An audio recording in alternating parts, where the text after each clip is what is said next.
business. Mr. Drysdale just called. Is that you, Jethro? Forsooth and verily, my royal maid. Bend your knee to His Highness next to kin, you Saxon dog. What did you call me? When you gonna get it through your peasant head that you ain't got royal blood like us? Now, hold on, Jethro. But, Uncle Jed, it's true. I mean, sire, she's just your mother-in-law. She ain't blood kin to you like Ellie and me, but that makes her a vassal. She's got to do our bidding and walk 3 paces behind us. That's nonsense. No, that's all right, Jed. I don't mind walking behind Jethro. That's more like it, knave. Then when we struts around the castle, she brings up the rear. Does that bring it up enough, or do you want another one? Ellie Mae, what Mr. Drysdale say? Oh, he's on his way over. You done inherited yourself a castle. See? I told you. Quick, everybody. Let's get into our royal arena. After you, Oaf.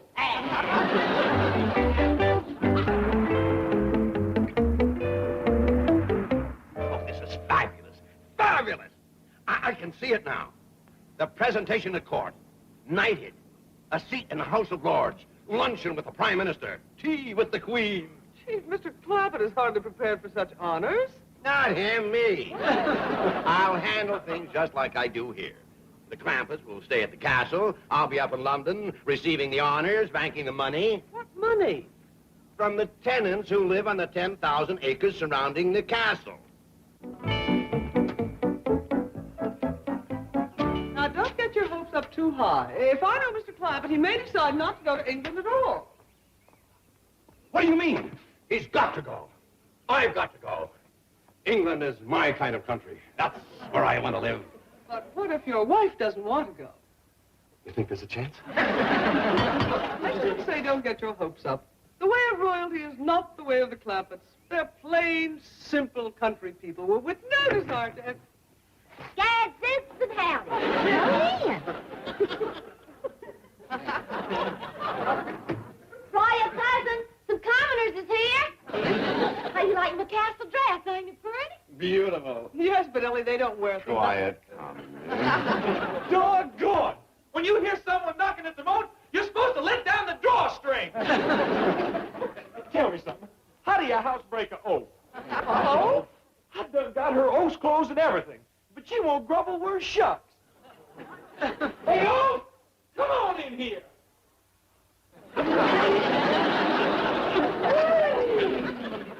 Jethro says if I don't grovel, the Queen is going to throw me in the Tower of London and feed me to the beef eaters. That is absolutely preposterous. See? I told you. No, I mean... Well, I can see there's a general misconception about modern-day England, which I shall clarify without further ado. Granny, there is no serfdom. You are not an oath. And Jethro, even members of the peerage no longer have the power to rule the lives of others. And Ellie Mae, these costumes are strictly for pageantry. And there is no debtor's prison, no torture for those overdrawn at the bank. Will you stop putting England down? You mean the Queen ain't going to feed me to the beef eaters? Of course not. Why, you? Miss Janine, you done committed high treason against the crown and cited an oath. Your head is going to roll. You better hang on to yours, too. Don't you touch me, or the royal executioner will lop off your offended member. I am the head varlet to His Majesty, the Earl of Clampett. Oh, where is the Earl? He's up in the turret, putting on his royal raiment. Hey, Paul, we got company. Nah, not like that. By your leave, sire, 2 vassals beseech your audience. I ain't coming down wearing these fancy duds. Oh, please, Mr. Clampett. I mean your lordship. Grant us a boon. We humbly petition your royal presence. Yeah, come on. Hey, Paul. Well, all right. This wasn't my idea. Hot dog. Now you're going to see some class.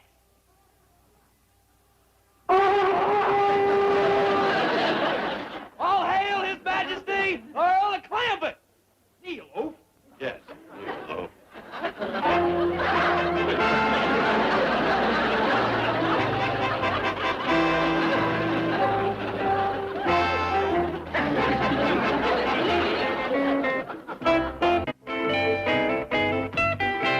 Trying to ruin my life, wreck my career, shatter my dream. I get the Clampetts all steamed up to go to England and claim their castle, and you destroy everything with your big mouth. What are you raving about? All I did was tell the truth. That's what I'm raving about. Let it out. I know you consider this a great financial opportunity for you and your bank. But think about the Clampetts for a moment. Okay. That's long enough. Now let's think about me and my bank. Be reasonable. You'll be in London in your counting house. But those poor, simple hill folk will suddenly find themselves cast adrift in a society so steeped in tradition, so rigid with protocol, they'll be completely lost. They won't know what to do or say or who to turn to. They'll turn to Lady Jane Hathaway. Who else? Oh, well, if you have someone... Lady Jane Hathaway. Me? You. Chief, I'm just plain Jane Hathaway. Do you think the Crown will overlook your services in converting the peasants of Possum Ridge into the keepers of Clampett Castle? Chief, this is ridiculous. I could never expect... Didn't you tell me your ancestors were English? Well, yes, my great-grandfather and my... Blood will tell. You belong in the castle. To the man of all, Lady Jane Hathaway of Hathaway Hall. Hathaway Hall. Mr. Drydale, I think we better pass on this going to England business. We don't belong in no castle. Oh, you don't say that. Why, you love Hathaway Hall. Clampett Castle. You said... She's changed her mind. She didn't have the complete picture. No, I do feel you should investigate the situation, Mr. Clampett. You might find that you'd enjoy the English country life. This place in the country, isn't it? Oh, yes. The castle sits in the middle of 10,000 acres. Oh, that'd be a heap of land to work. Oh, you don't have to work the land. Oh, we couldn't depend on Granny. She's got her back up by being old. Granny wouldn't have to work either. She sure ain't gonna get Jethro behind no mule dressed in them head varlet clothes. None of you has to work the land. You just enjoy it. You see, it's mostly forests and streams. Yes, you'd spend your time stalking deer, shooting grouse, fishing, riding to the hounds. Excuse me, pal. If and we ain't going to England, can I change back into my breeches? We better fetch you, Nellie. Isn't she beautiful? Can't you just see her dancing in the ballroom of the castle? Yes, with a long line of handsome young Englishmen waiting their turn. Oh, well, you'd meet some fellers, would you? Oh, Mr. Clampett, your lovely daughter would be the belle of the countryside. Well, no. This hill has got more taters in it than I figured. Are we going, Paul? Well, we'll study on it. It'll take some doing to swing your granny around. Ain't nobody throwing me in the Tower of London. Chopping off nothing, neither. What a dead blame nonsense. Get back into your oats clothes. You get in them. Hey, hold on a minute. Are you revolting? Not as revolting as you. Hey, listen. We can't show up at our castle without we got us a royal oath. I ain't open for nobody. Hey, wait a minute, Granny. Look, you go along as an oath, and quick as we get settled, I'll promote you. I'll make you a scullion or a serf. How about a sharp or a common skull? Hey, wait a minute. You could be a witch. How about a shrew or a loud? Can I have critters at the castle? Hundreds of them. There's a private game preserve. I'll go get ready for the trip. Now, wait, Ellie. It ain't for positive sure where you going. Just a minute, Ellie. Hold on. Don't worry, it's in the bag. I hope you're right. Where's Jeff? He just went out the back door. Please, Granny, it commences an oath. You won't have to grovel. Just cringe a little. Oh, gone. There goes the trip to England. What do you mean? A head varlet has got to have himself an oath. Do you think I want to show up over there looking like a dumbbell? Certainly not. But maybe if... No use talking about it, Mr. Drysdale. I ain't going if I can't go like royalty. And that takes an oath. Sir Jethro, I have never let you down yet. One oath coming up. No, not Lady Jane. Dog! She's even more oath than Granny. Yes, isn't she a beauty? Good and sturdy. Show the young master your teeth. This is going to make Granny happy. Now she can be a drudge or a troll or something. Hey, Granny, good news. Chief, surely you wouldn't send me to England looking like this. They sent us Twiggy, didn't they? I resign. Oh, come on, relax. I was joking. It was just to keep Jethro happy. Well, somebody should tell Jethro that he's looked up the wrong Queen Elizabeth in his 400 years in the past. All in good time. Now, let's not rock a happy boat. Now, you get busy and arrange for passports and buy airline tickets for all of us. Right, Steve. I'll hurry and change. What do you mean? Change. Maybe oafs go for half air. What are you doing dressed like that? I'm going to the passport office with the rest of you. Not wearing royal raiment, you ain't.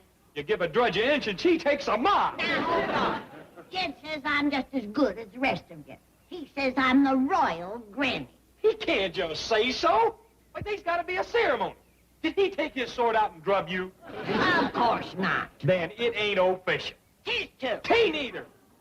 Boy, if Queen Elizabeth ever finds out the shortcut you peasants is taking, she... Oh, shucks. Kneel down, I'll do it myself. Pop! Pop! Come running! Jethro's done drawn a knife on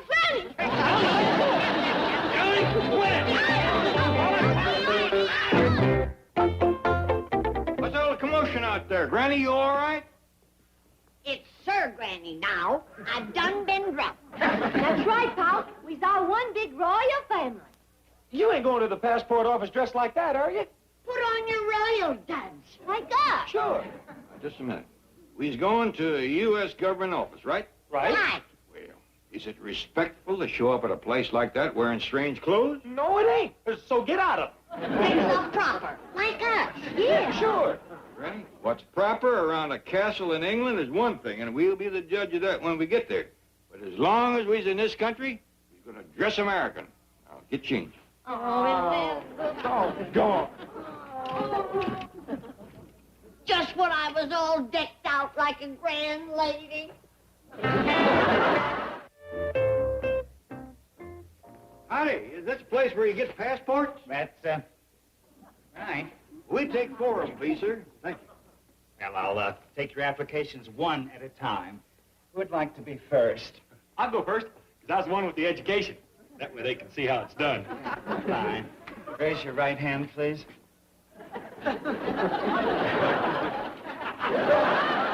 Swear the statements you're about to make to be the truth. Yes, sir. State your name, please, Jethro. and your surname. Sir Jethro. Sir Jethro. Yes, sir. Sir Jethro de Bodine, head varlet to the royal family. That's the royal family. Yes, sir. The big one is the Earl of Clampett himself. The girl is my royal cousin. And the little one, she used to be an oaf, but I done knighted her. His Majesty didn't want us to wear no royal raiments till we got over to our castle. You have a castle. Yes, sir. One of them great big rascals with a wall around it and towers and dungeons and such. And bars on the windows. Sure. Lots of attendants. The castle ain't a castle without its crawling with varlets and trolls and churls and such. And keepers. Tell me something, Sir Jethro. Is this a rib? No, sir. That's a nose. Oh, my goodness. You can't catch me on questions like that. I studied to be a brain surgeon. A brain surgeon. Yes, sir. Ain't that right, Uncle Jed? What's that, boy? Pretty near become a brain surgeon, didn't I? That's right. He was tore twixt that and being a fry cook. Oh, I get it. Where's the hidden camera? You guys really have me going there. Come on, where's the camera? Do we need any makeup? Oh, right here, huh? Hi, Alan. Love your show. Great bunch you got together. Hey, mister, you gonna give us our passport? Sure, sure. I'm the royal passport granter. Hi, Margaret. It's Joe. I'm on hidden camera.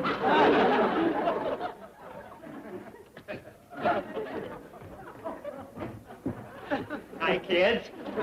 It's Daddy. I'm on television. He acts like his sword unhit a knot. Listen, you. Come down from there. We're busy. Oh, a miniature. One of those old Japanese jobs. I ain't neither. Hey, Alan, you really had me fooled. This is the good side. We'll come back another time. You get some rest. Sit down, put your feet up. So long. Bye. Come on. Where are you? Where you got it? You're in someplace here, Alan. He's the U.S. government. I'm kind of glad we was going to England. Excuse me, Miss Jane, but I reckon you'll be wanting to wear this on the plane. Oh, Jethro, you dear, thoughtful boy. It's your oath suit. You left it at the house. Oh, but you don't really... I can't arrive in England wearing this. You know, just a doggone minute. You and Mr. Drysdale promised me I'd have an oath. And we never break our promise. Oh, Chief. England expects every oath to do her duty. Pardon me, chaps. I must speak to one of my clerks. It's bad enough I got to travel without my royal raiment and my falcon, but a knight just can't show up without his oath. It just ain't done. I like that about you, Jethro. You want to be authentic. Yes, ma'am. And that's why I can't be your oath. Uh-huh. I looked it up, and an oath is a man. Yeah, come to think of it, all the pictures I seen of oaths and knaves and such was men. There you are. Yeah, but where am I going to find me a man oath this late? Not all beings here in a fortnight or so. Miss Hathaway, Sir Jethro is waiting for his oath. And we never break a promise, do we, Chief? Never. One oath coming up. That's the spirit.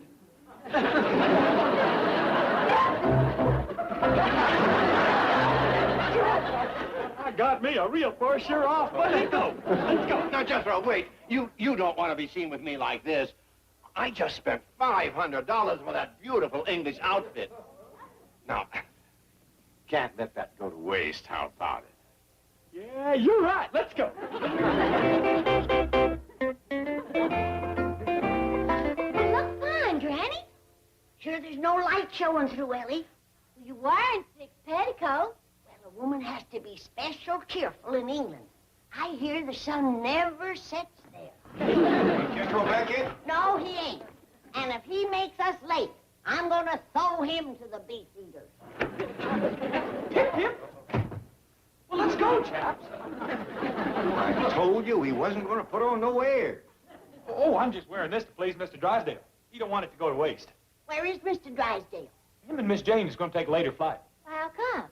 Well, like he says, wouldn't do for no oath to be seen getting off the same plane with us royal folks. The last time, I'm telling you, we ain't going to put on no air. Don't worry, I understand.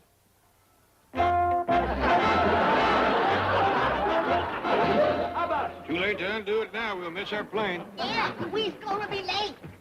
Hey, that throne ain't for you. It's for His Royal Highness. Let's go, boy. But Uncle Jed, that throne is... Drive on, boy. Take the oath out of the country, but you can't take the country out of the oath.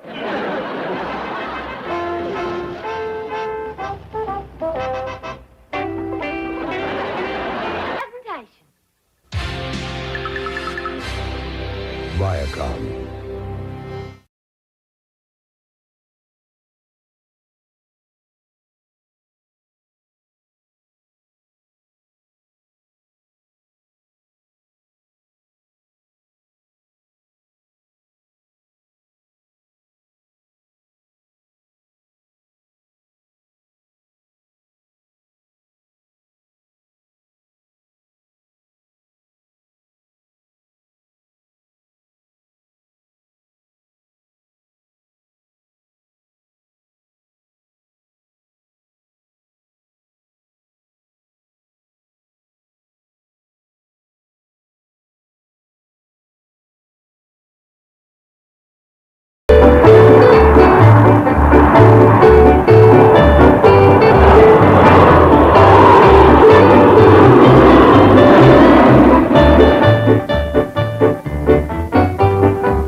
Hot dog, we's on our way to London now. Sit down, Jethro. You rocked the airplane. Sure wish Mr. Drysdale and Miss Jane was along. Me too, Ellie. We're going to be strangers in a strange land. Will y'all stop worrying? You're traveling with an educated man. But you only graduated to 6th grade. Ellie, you can't fall 12 years of schooling. Did you learn anything about England? Are you kidding? I studied 2 years of English. Think you can find our castle? Of course I can, Your Royal Majesty. Don't call me that. But, sire. Shh. I told you I don't want to put on no airs. Okay, then I'll just call you sire. Is everything all right here? Finest frogs here, ma'am. He just talks country like that when he's around you peasants. Actually, that there is His Royal Highness, the Earl of Clampett. Oh, and the two ladies? The young'un with the yeller hair. Well, it's the White Cliffs of Oakland. Better ride the boy. Well, he thinks he's so all-fired smart. Yeah, and he didn't know London from San Francisco. Well, it just so happens they both look a heap alike from the air. They both got 7 hills. I believe that's Rome. Huh? Where? I always wanted to see the pyramids. My mistake. Look, it's almost dinner time. How about some food? Well, help yourself, honey. We got a whole basket full there. Granny brought along everything from sapsucker giblets to possum shanks. Well, you see, we didn't know you were going to bring all this food, so we have complete dinners ready to be served. They're included in the fare. Hear that, youngins? We're going to have a fair. A pizza picnic? You gonna have sideshows and freaks? If you ain't, you can borrow ours. Wait till we get to London. You're gonna be flogged through the fleet. Sit down, Granny. Excuse me. Why don't you get up and help the young lady? Just a minute, ma'am. I'll help you. Oh, thank you, but I have help. It ain't that, ma'am. You see, I'm the royal taster. Royal taster. Yes, ma'am. You can't give His Highness and them no victuals without I taste them first. Very well, Sir Jethro.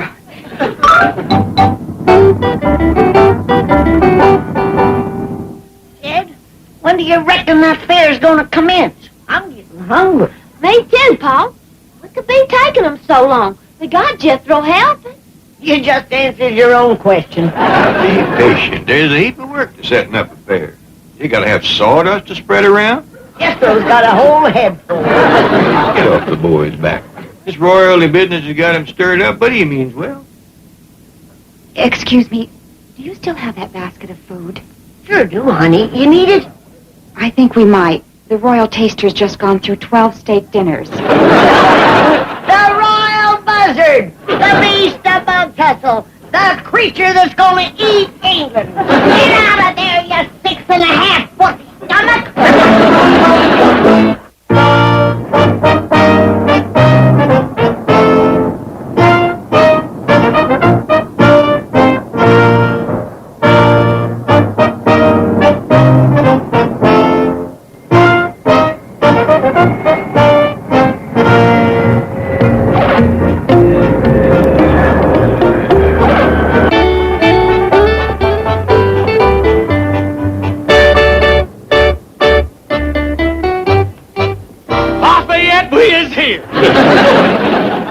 That's France.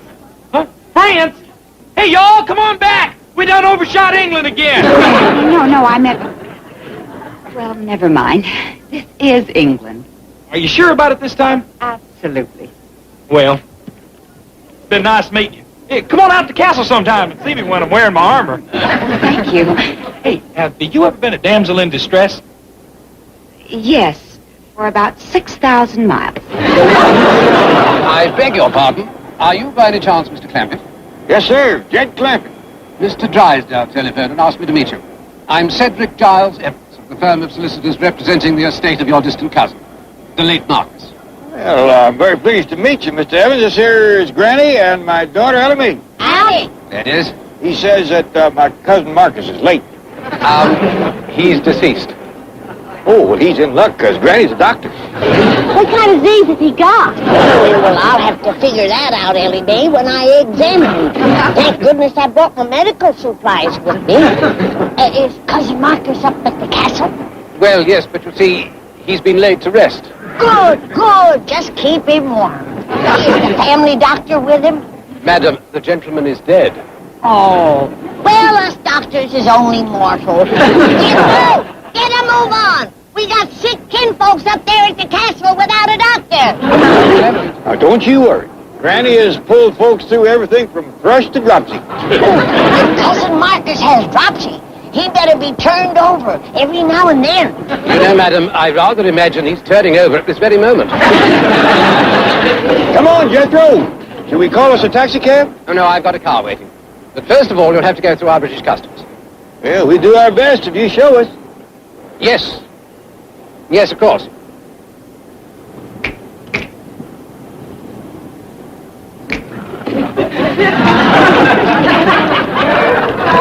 What are y'all doing? Well, this here's a British custom. That ain't British. It's Spanish. What? Don't listen to the royal booby.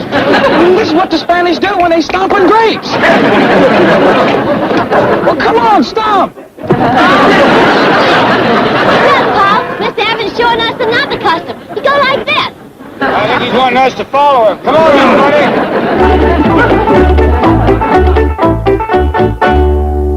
Now then, madam. Inspector here says that you refuse to open your luggage. If you stayed here, you have nothing to declare. Well, I've changed my mind. I declare that you are the nosiest bunch I've ever seen. That's why we're here. This is British customs. Well, this was foolish enough.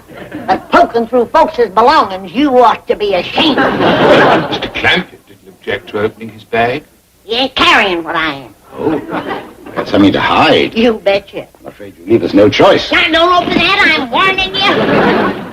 Now, you fellas, betcha, preacher. A preacher? We got to get married. You have done touched my untouchable. It's the code of the hills. Don't be embarrassed. I assure you there's no article of women's apparel that we... Oh.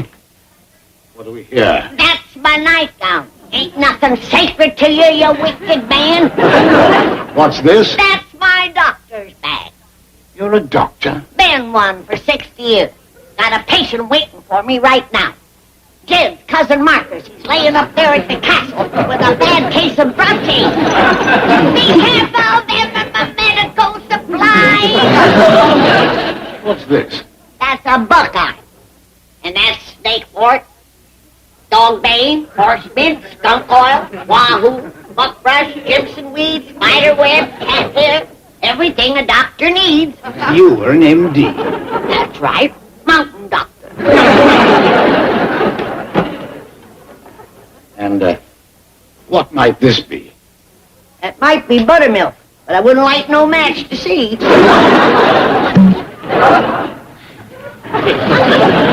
Come now, what is this?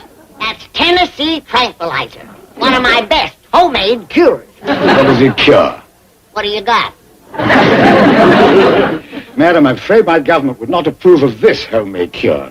I ain't too happy about it neither. I mean to say, I cannot permit you to bring it into the country. You should have emptied this jug before you boarded the plane. If I'd have emptied that jug, I wouldn't have needed no plane. See that these medical supplies are impounded. Yes, sir. Now, wait a minute. I need them things. Granny? You still in here? Oh, come in, Mr. Clampett.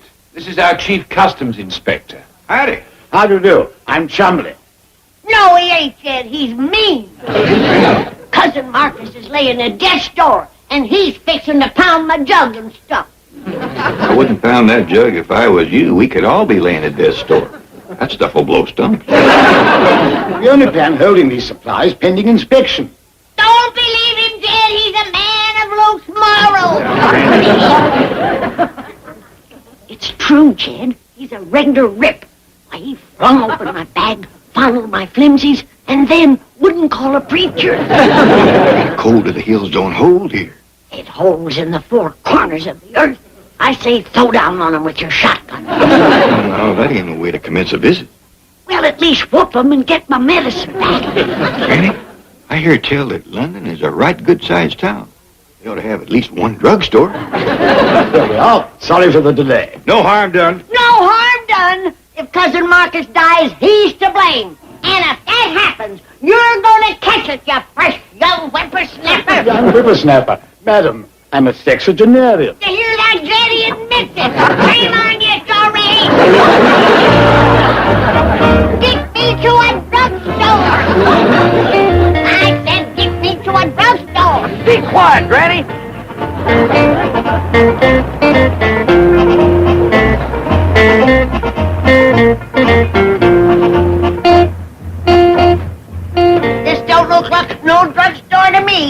No, madam, this is where my office is located. It's most urgent that I confer with my colleagues immediately. Oh, you want us to come along? No, I want to warn them. That is to brief them. Bradshaw will show you London. I'll, see you later. Let's go see the Queen. Yeah, take us to the Tower of London. My thing is, I'm walking to the drugstore. Now, Granny, Mr. Evans said to forget you're a doctor while you're here. Never. This town needs every doctor it can get. What with folks driving on the wrong side of the street? Kid, I have swore an oath to heal the sick and ease the suffering of mankind. And I aim to take medicine to that castle. Now, you can't go on foot.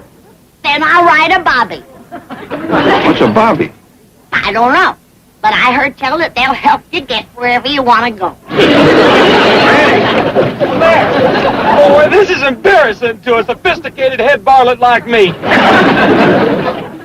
Driver, follow them two ignorant hay shakers. Hey, your microphone's heating up.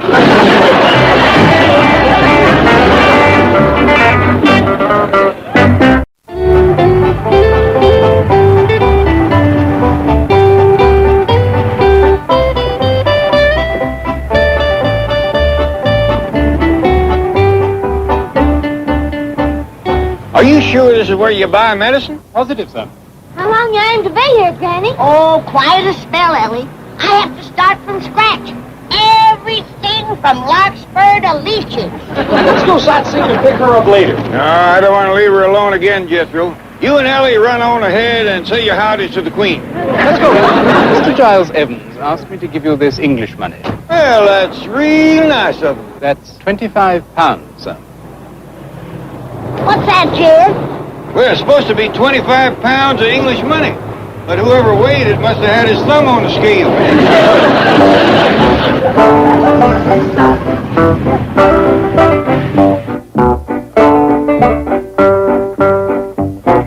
Madam, good day, sir. Can I be of any assistance? Well, yes, sir, I believe so. Thank you. The doctor here is wanting to stock up on medicine. You're a doctor? I am. You a druggist? Definitely. Well, here you are. Just fill it up with the standard items. The standard items. That's right. Buckeye, snake port, dog bane, horse mint, spider web, eye of a newt. You're one of those, Doctor. Well, now let me see if I can remember the formula from Macbeth. Eye of newt and toe of frog, wool of bat and tongue of dog, adder's fork. Now there's a druggist. I do rather pride myself on my Shakespeare. I never tried that. But if you recommend it, I'll take some. Take some Shakespeare? How do you sell it over here? By the bag or by the bottle?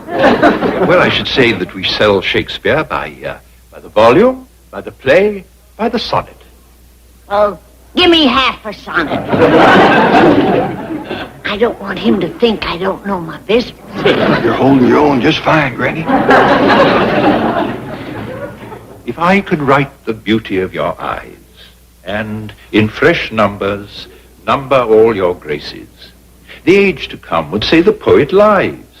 Such heavenly touches ne'er touched earthly faces. What do you make of that, Jim? She's kind of took a shine to you.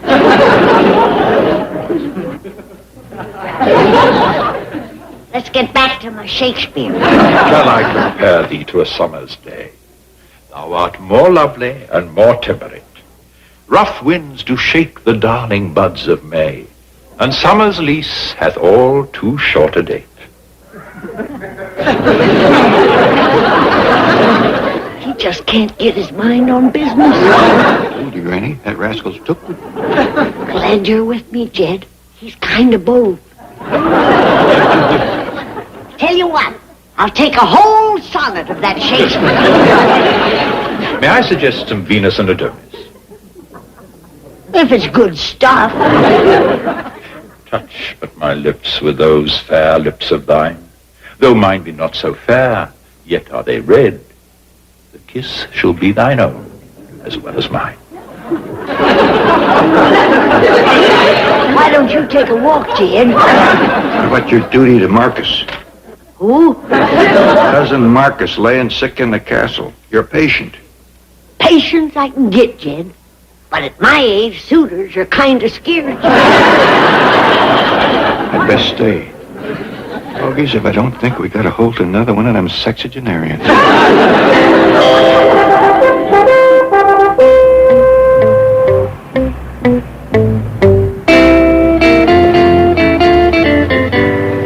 Are you sure this is where the Queen lives? Quite sure, sir. This is Buckingham Palace.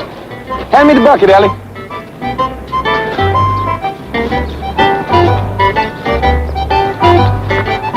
What you fixing to do with that water? I'm fixing to make my fortune, that's what. Well, all you're liking is the bottle. Ellie, man, ain't you never read no history? This is how Sir Walter Raleigh become famous. What you mean? Well, one day, Queen Elizabeth come sashaying out of the palace. There was this here puddle. Well, quick as a wink, Sir Walt took off his coat, laid it on the puddle for the Queen to walk over. Well, she was so tickled, she hauled off and gave him Virginia. Virginia, how?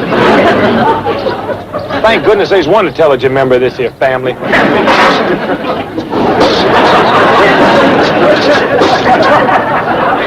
Excuse me, would you please tell Queen Elizabeth that Sir Jethro de Bodine is waiting at the puddle?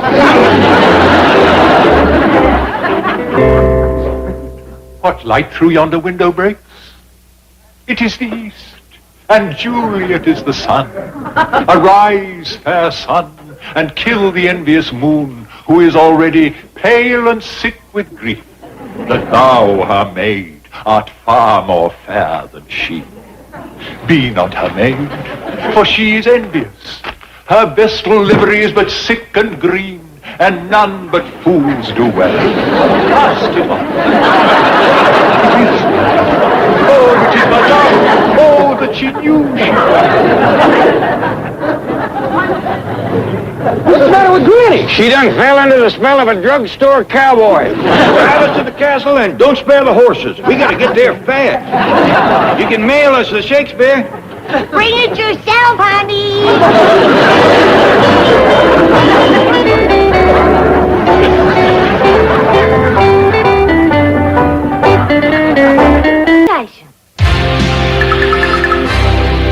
Viacom.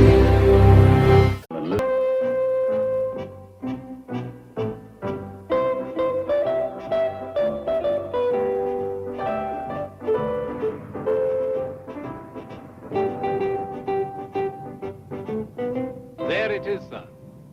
Well, would you look at that? You done inherited yourself a mess of castle, Paul. It's gonna take a mess of mopping to keep it clean, Jed. Must be 10 acres of floors to scrub. You are the royal Granny. You can command oath to do that work. Okay, you're it. I'm a knight. I got to gird my loins and go to rescuing damsels. Me too. Ellen May, you... Youngin, I reckon we all gotta pitch in on the chores. Granny's gonna be busy doctoring Cousin Marcus. But, sire, that castle's likely swarming with Saxon dogs. Oh? Yeah, that's what us ruling class calls servants.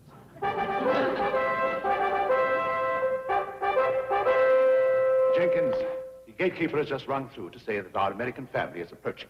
I want the entire staff to line up in the courtyard at once. Yes, sir. I'll summon them immediately. Oh, and Jenkins, alert them that American millionaires are apt to be a bit eccentric, so we must indulge. Yes, Mr. Faversham. Remind the staff that we are doing this for Queen, for country, and for 6 months' back wages. Certainly, Mr. Faversham.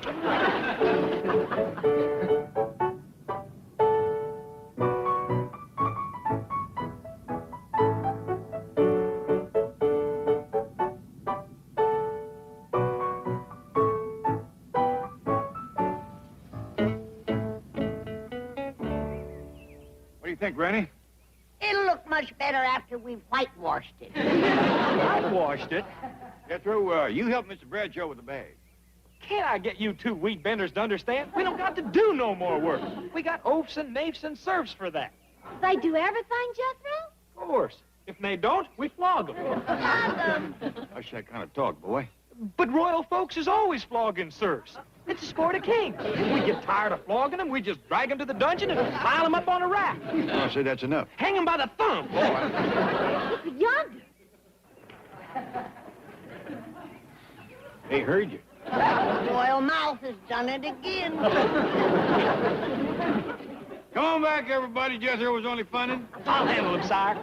Hold you Saxon dogs, or I'll take a flog to you.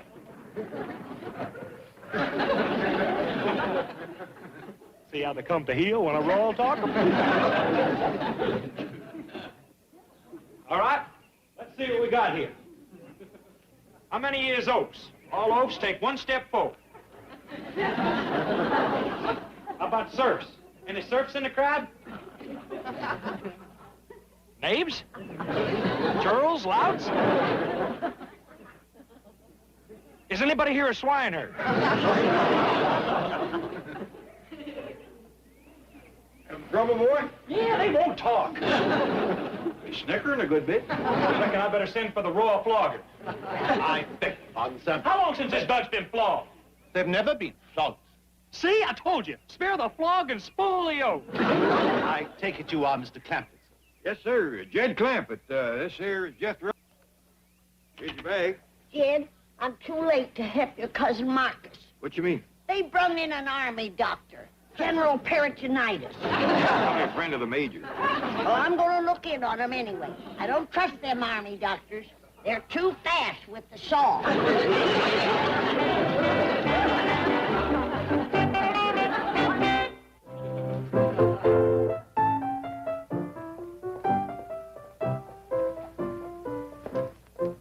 Now, see here, Teddy. I know you miss the old master, but if Mr. Faversham finds you on this bed, he'll be in a snit. Well, the new owner's here. Hello? Anybody up here? Oh, dear. Be very quiet. Howdy, miss. I'm looking for the Marcus's room. This is the room of the late Marquis, Mom. Oh, I do wish you folks would stop bad-mouthing him. That army sawbones around. I don't understand, Mom. Well, never mind. You run along. I just want to take a look. But, Mom, I should warn you, the old dog... Now, I can take care of him. I've done run into two of your biggest sexagenarians. You scat, leave it to me. Well, the old rascal can't be too sick if he's got her skittish.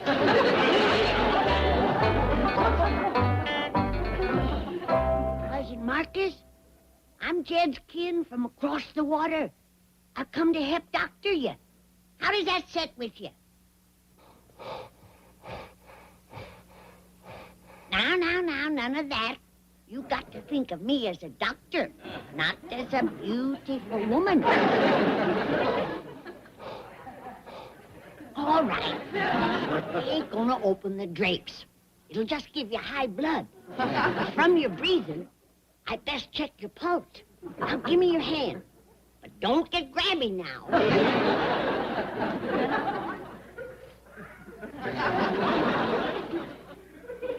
Well, at least they're keeping you warm.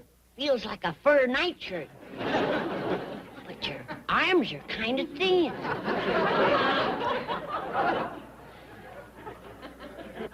And them nails needs trimming something off. Let's see if you got a fever. They've let your hair grow down over your eyes. Heaven knows how long since you've had a shave.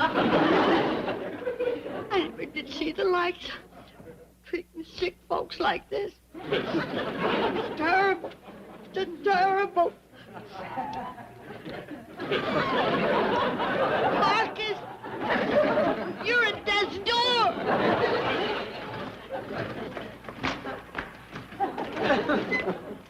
How do we look, Ellie? Well, if you was smoking, you'd look like a pot-bellied stuff. You go to assassin all night. This here armor makes me invincible. What you mean? It means you can't hurt me. Hey, go ahead and hit me, I'll show you.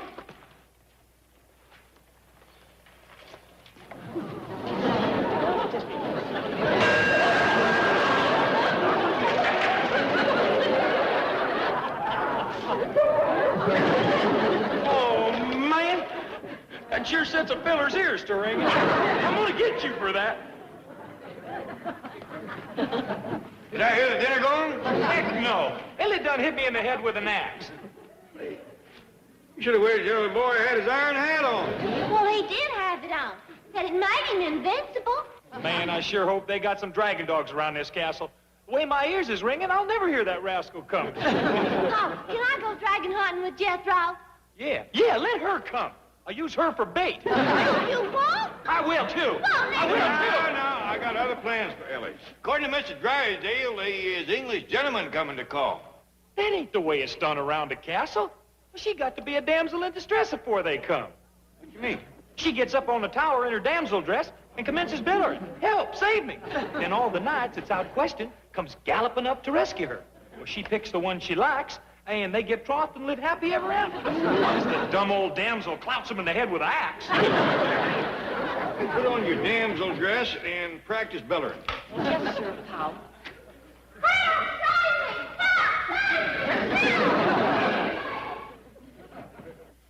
I think I'll put an edge on this and split some kindling. We got a lot of fireplaces in this castle. Oh, please, I mean, prithee, sire, don't do that.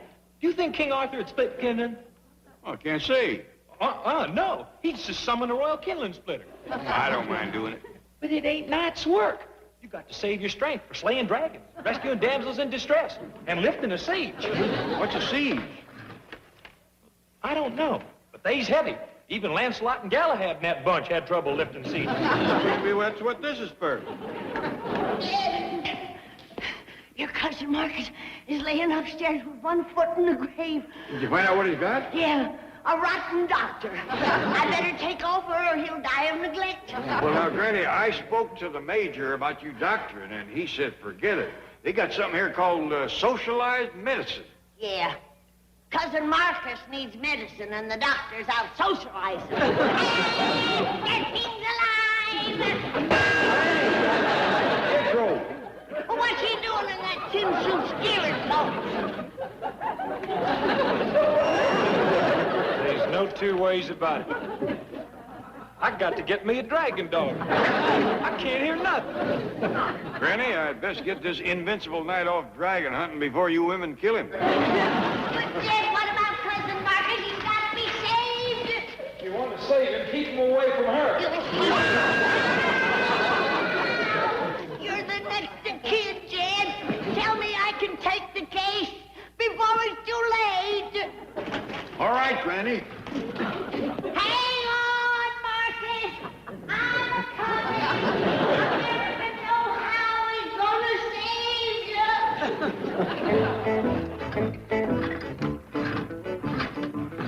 There you go, boy. I'll hold your pull while you mount up.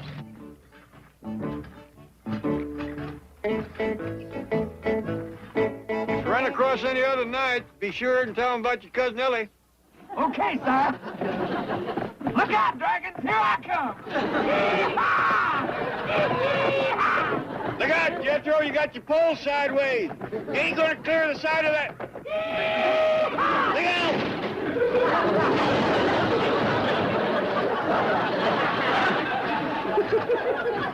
I told you I needed a dog. I didn't even see that dragon.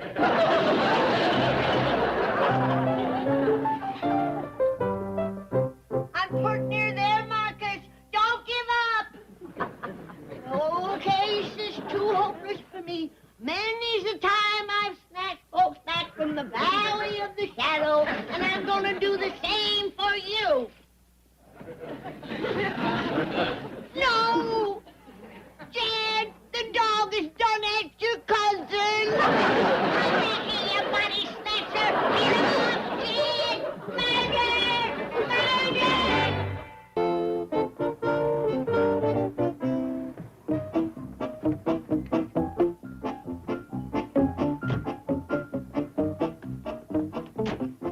Just wait till I get my sandwich signed. Mr. Drysdale, surely you're not going to wear that. Oh, no, of course not. Oh, good. My colleagues are waiting to discuss the estate. Oh, here you are, Bradshaw. And walk slowly. Oh, no, please, sir. This is a most conservative neighborhood. And the law courts are close at hand. Oh, excellent. Let's go talk to the judge about my bank reform plan. Mr. Drysdale, England is not going to bring back debtors' prison. What about the rack for bad check artist? Flogging for overdrawn accounts? Not a chance. You know, I may change my mind about opening a bank here. You people destroy a man's incentive. Mr. Giles Evans, sir. Yes, what is it? It's Mr. Faversham calling from the castle. He said it's most urgent. Right. Bring in Mr. Drysdale. What's wrong with the castle? Well, I know this sounds incredible, sir, but I got the impression they were being attacked by dragons. Dragons? Well, I thought I heard Mr. Faversham say that they had unhorsed Jethro, but it was difficult to tell because there was a young lady calling, "Help, save me," and another lady screaming murder. Quick, to castle. Help! Save me! I'm a damsel in distress! Rescue me, somebody! How's it going up there, Ellie? And I ain't going worse shucks, Paul. Seen any knights headed this way? No, sir, Paul. There ain't a night in sight. And I'm getting awfully tired. Just... Wait a minute, I see one. And he's riding through the woods, lickety-split. Commence bellowing, Ellie. Help! Save me! I'm a damsel in distress! Who dragon? Who dragon? Who dragon? Come on out, you dragon! Too late, Paul. He just run smack into a low limb and got scraped off his horse. Forget him, Ellie. That's Jethro.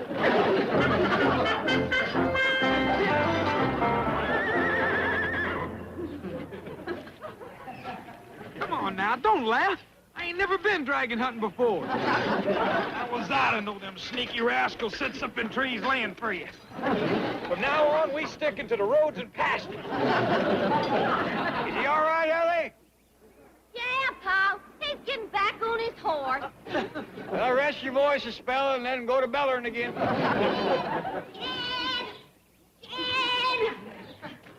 Jed, I've been looking all over the castle for you. Did you see a great big shaggy dog pass by here? What, is he one of them dragon dogs? Yeah, he's dragging what's left of Marcus. What? Jed, I want to break this to you gently. That dog has ate your cousin. It's true. Grant there wasn't much left of him, but it's a terrible way to go. I just can't swallow this story. Well, the dog didn't have no trouble swallowing Marcus. And we gotta find him. Ah, yonder he is. Well, don't just stand there grinning, Jed. He's gnawing on your cousin. Granny, that dog has just got hold of a big old ham bone or something. That's Marcus. I beg your pardon, son. We'll prove it by Mr. Domo. Faversham, madam. Never mind the greetings. What's that dog gnawing on? I believe it's a leg bone of the old boar, madam. Oh, boar, that ain't no way to speak of the dead. It's becoming quite a nuisance, rooting about amongst the garbage. Garbage! No wonder the poor old fellow was sick. Ain't you even gonna bury his bones? Dare say the dog will do that. I ain't gonna listen to no such talk. Give me my kinfolk, you four-legged buzzard. Don't mind Granny, she gets wrought up real easy. Yes. Oh, I thought I ought to tell you, sir. Mr. Drysdale is on his way to the castle. Oh, good, good. He can take Littles with us. I hope Jethro fetches home a nice plump dragon. Come on, dragon. Come on, boy. Look out, you crazy horse. I said stick to the road.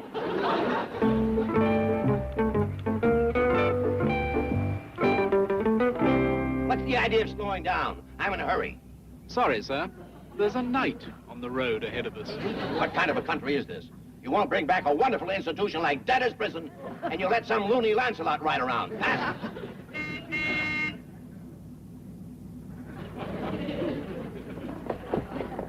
Get off the road, you nut! Don't you call no knight no nut. Your loony Lancelot just lanced our tire. Jed, that big dog has done buried Cousin Marcus. Oh, Granny. Come on, I'll show you. Help! Save me! Oh, no! Now he's after Ellie. Oh, no, Granny, that's Ellie's damsel in distress call. They's coming, Paul! They's coming! Knights? Yes, sir, Paul! They Ellie! Come on, Jed. We gotta say the proper words over Cousin Marcus. Keep hollering, Ellie. You got them coming in coveys. Help! Save me! Mr. Faversham, sir. I'm beginning to wonder whether it's worth the 6 months' back wages. Yes, Jenkins. Mr. Drysdale is on his way. Another American? Oh, I'm told he's quite the opposite of the Clampetts. He's a businessman, sophisticated, and very, very conservative. I trust this is not Mr. Drysdale approaching. Thanks for the ride, Sir Jethro. Hello, I'm Melvin Drysdale. Where are the dragons? I beg your pardon. Those wild, dangerous creatures you called about. Oh, yes. One of them's up in the battlements. One just rode off. And the other two are around the back. Ashes to ashes, dust to dust. The Lord giveth, and the dog taketh away. Granny, I don't hardly think no dog could have... I don't want to talk about it, Jed. Just get me out of here. I want to go home. But, Granny, Ellie just hollered herself up a brace of nights. The rest of you can stay, but this ain't no place for old folks. I don't aim to spend my last days rooting in garbage and dodging man-eating dogs. Presentation. Viacom.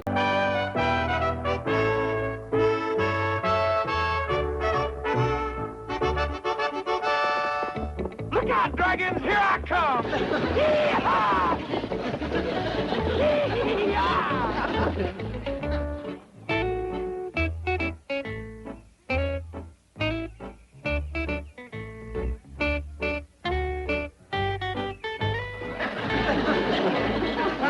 Mr. Clampett, we have to get back to the United States right away. What's the hurry? I just found out this castle has $10 million in death duties. Well, doggies. And you want to hurry back and put it in your bank, huh? You don't get the money, you have to pay it. How come? Because of the death of your distant cousin, the late Marcus. Well, I hear tell he was a pretty old fella. I don't hardly think it's my fault he died. The $10 million is a tax which you'll have to pay if you stay here. You have to leave here and go home now, today. I'd like to talk that over with the rest of the family. How's that look, Mr. Drysdale?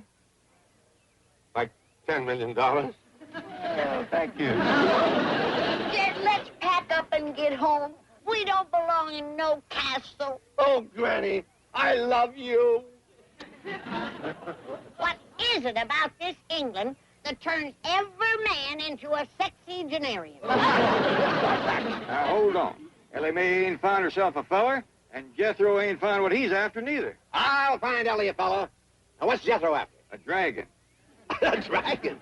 He promised Granny we'd have dragon jowls tonight. Dragons are mythical. Jethro! Jethro! Jethro! I wonder what he meant by that.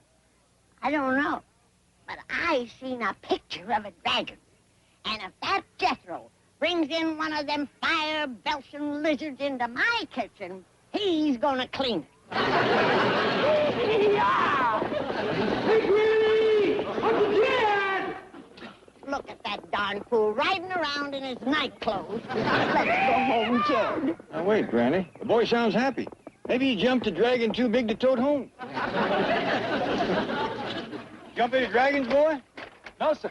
Let's pack and go home, Jed. We can't, Granny. I done declared war on the next castle. What? Yeah. Us and the folks that lives in that castle over the ridge is gonna fight the War of the Roses. What roses? The ones I rode through. They sicked their dog on me, so I challenged him. Now he's going over there and pillage them rascals. That's a feudal system. You mean we're gonna feud him? Yeah. Is it legal here in England? To us castle folks, it's a way of life. Now, this is what I call a civilized country. Jed? Now, hold on, you two. I didn't come 5,000 miles to go to scrapping with my neighbor. Oh, we can't get out of it now, Uncle Jed. I done throw down the gauntlet. Well, pick it up and pack it, because we's going home. Come on down, Ellie. We're leaving. But I ain't got me no knife yet, Pa. Never mind. Sire, when we go to feuding with the next castle, well, we'll capture Ellie and I.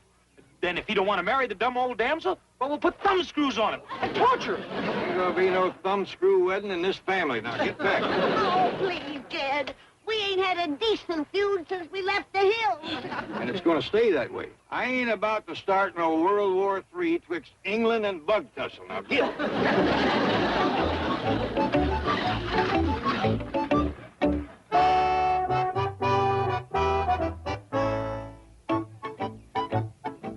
First off, I know we're all a bit down in the mouth about closing up the castle. Mr. Faversham, sir, where will we all go to?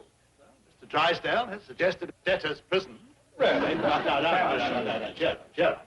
Mr. Clampett has arranged that we shall all get our back wages. Let it come now. Now, let's give them a pleasant send-off.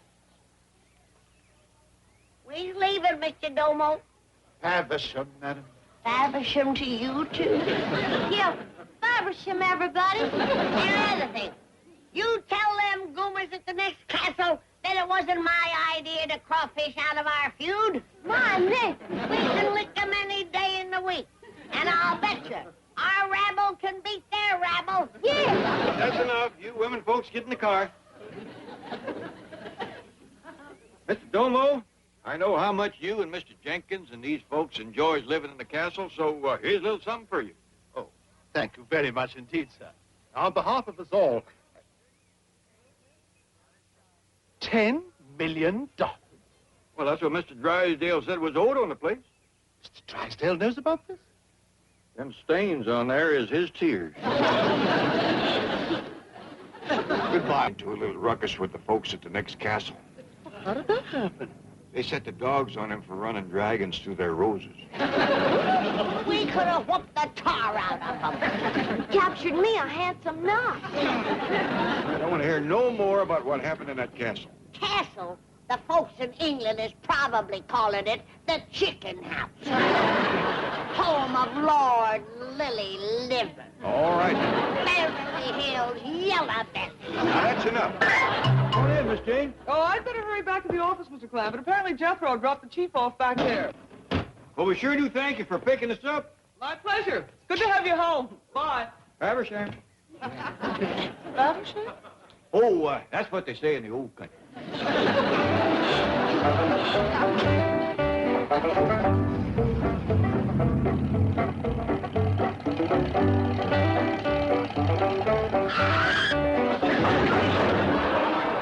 You're in for it now, Wolf. You done throwed me off my throne. Jethro, get that stupid-looking thing off the truck. You heard him. Get off the truck. I'm talking about that throne and all this other junk. Junk? This here's trappings of royalty. We done left that royalty nonsense behind us. Now, tote them suitcases in the house. You show me in the Magna Charta where it says that I got to tote suitcases. Magna Charta. Man, don't you know nothing about English history? Old King Cole was a merry old soul till he had to sign that rascal. Lord, we is back in the United States now. You fetch them suitcases in the house and get all this stuff off the truck. Watch out, tyrant. You're oppressing me. My royal blood is commencing to heat up. Like I tell you, your royal britches is going to heat up. Drysdale, come on in and have a cup of coffee. Stand fast, Oak. You're coming to the forest and be one of my merry men. No, thanks. I don't feel merry. Oh, he's going to rob the rich. Forget it. The government beat us to it. Come on. Connect me with that castle. I done told you. The one with the dragon tracks. Who's the rose garden? Granny, what are you up to? I'm saving us from being the laughing stock of England. Granny, I told you we ain't going back there and feud with them folks. I'm gonna dare them to come over here and fight. Excuse the call, ma'am. Jethro, your Uncle Chicken is shaming us in the eyes of the whole world. Talk to him. I'm through talking to that tyrant. From now on, my longbow's going to do my talking. Me and my merry men is going to feud with the rich and feed the poor. And if you want to join me, get into a suit of Lincoln green. I like the notion, but can't we wear Jeff Davis gray? Granny, get a hold of yourself. We got company. Take Mr. Drysdale out to the kitchen and fix him a cup of coffee. I'll join you directly. Yes, do that. Oh, I've got a tax angle on the castle. We'll turn it into a parking lot and take a business depreciation. There goes the last shred of my birthright. The home of my noble ancestors. A parking lot. Help! Save me! Ellie Mae, How come you're wearing your damsel in distress outfit? We ain't got no silo for you to holler from. Well, I know, Pa. I figured Bess and me'd climb to the top of the big elm tree out front. I don't hardly think I would in that pretty dress. And I believe I'd change partners, too. Listen, Ellie, if you want a fella, join me in the forest. I'm gonna be knee-deep in merry men. They as good as knights? Better. That armor ain't worth shucks for snuggling. I say I'm challenging you to a feud. A real gun-toting, sharpshooting fight to the finish. Granny, I told you we ain't feuding that castle. I'm talking to Miss Drysdale next door. Right in front of her husband? It was him put me up to it. Excuse the call, man. All in fun. Margaret loves practical jokes. Now, about that castle. I've got to get my money, I mean, your money out of it. Right, Dale. I don't want it turned into no parking lot. Well, I have a better idea. A movie theater. Great tourist attraction. Like Brahman's Chinese with footprints in the cement in front. Famous names like Good Luck Jed, signed Henry VIII. Right, Dale. I reckon you and Granny and Jethro is all a mite overwrought from our trip. Now, you get a good night's rest, and all these crazy notions about the castle and feuding and Robin Hood and all...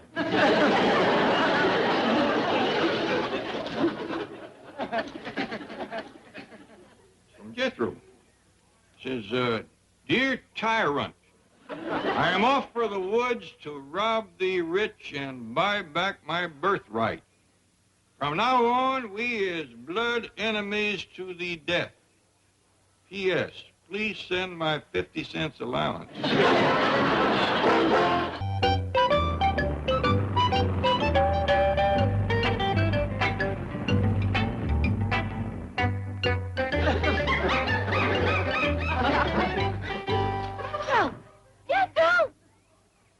Call me Jethro. I'm Robin Hood. Well, okay, Robin Hood. Bessie sees somebody a-coming. Not Bessie, Little John. Anyway, somebody's a-coming. Forsooth, I hope it's a fat merchant with a big bag of farthings. Me too, I'm home. Farthings is money, you dumb old maid, Mary. Let's hide and waylay that rich rascal.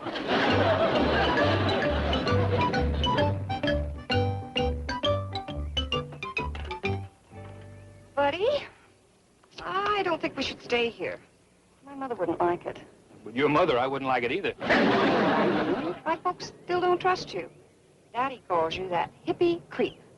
Baby, what do I have to do for that old grouch? I mean, I put on shoes, some nice threads, even cut my hair. Oh, it's just that this isn't going anywhere. Honey, you know how I feel about you. It's just, for my folks, you're a little too far out. Baby, if I get any square, they'll stone me off the Sunset Strip. I'm a changed man. You know something? I feel great. Yep, I feel just...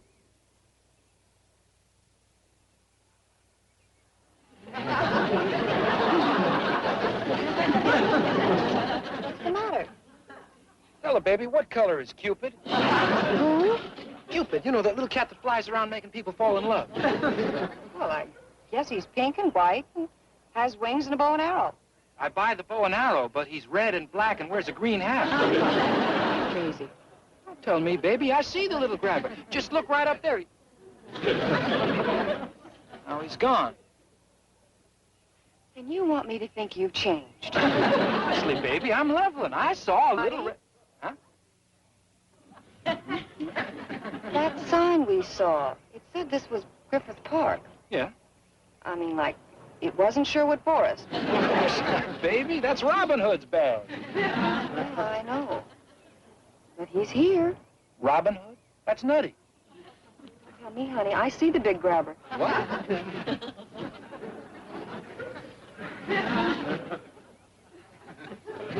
Do you see Robin Hood? Yeah. Wearing tights, great build. Yeah. Now, don't get jealous, honey, but physically, he's my kind of man. Mine too, baby. Mine too. Stand and deliver. I lay all the blame on you, Jed. If we had stayed in England and feuded with that next castle like we were honor-bound to do, Sally Mae and Jethro wouldn't be out there in the woods, cold and hungry, and probably being ate by the wolves. If Jethro's hungry, you better worry about the wolves. Ain't you got no feelings? Of course I got feelings. I called Miss Jane. She's on her way over here. We're going to pick up Duke and go out and track him down. Duke's gone, too. Not that you'll need him. Just look for buzzards circling the sky. Now, Granny. Poor Jethro. He wanted to stay and fight, but you snatched him from the castle and drove him out into the woods insane. Oh, boy. What? Oh, nothing. Well, it's you that'll have to take his body back to the hills and tell his poor old Ma how her only son give his life for the honor of the family. Well, enough coffee. How about a bite to eat? Did you hear that? His nephew laying out there dying in the woods, and he's guzzling coffee and stuffing himself with food. Innocent boy, born to the purple, robbed of his birthright, and forced to turn Robin Hood in the bloom of his golden youth. Oh, the shame of it. The giant gizzard has cleaned me out. Wait till I get my hands on him. I'll show him who struck him. Careful, Granny. That poor, brave, innocent boy was born to the purple. Well, I'm going to give him a few more colors, like black and blue. He even took my fresh smoked crawdads. Ready to go, Mr. Corbett? Yes, ma'am. Be right with you. I couldn't find Duke. Jethro's probably ate him. I'm sure the boy isn't starving. You can bet on that. Well, see you later, Granny. Wait. I'll get a club and go with you.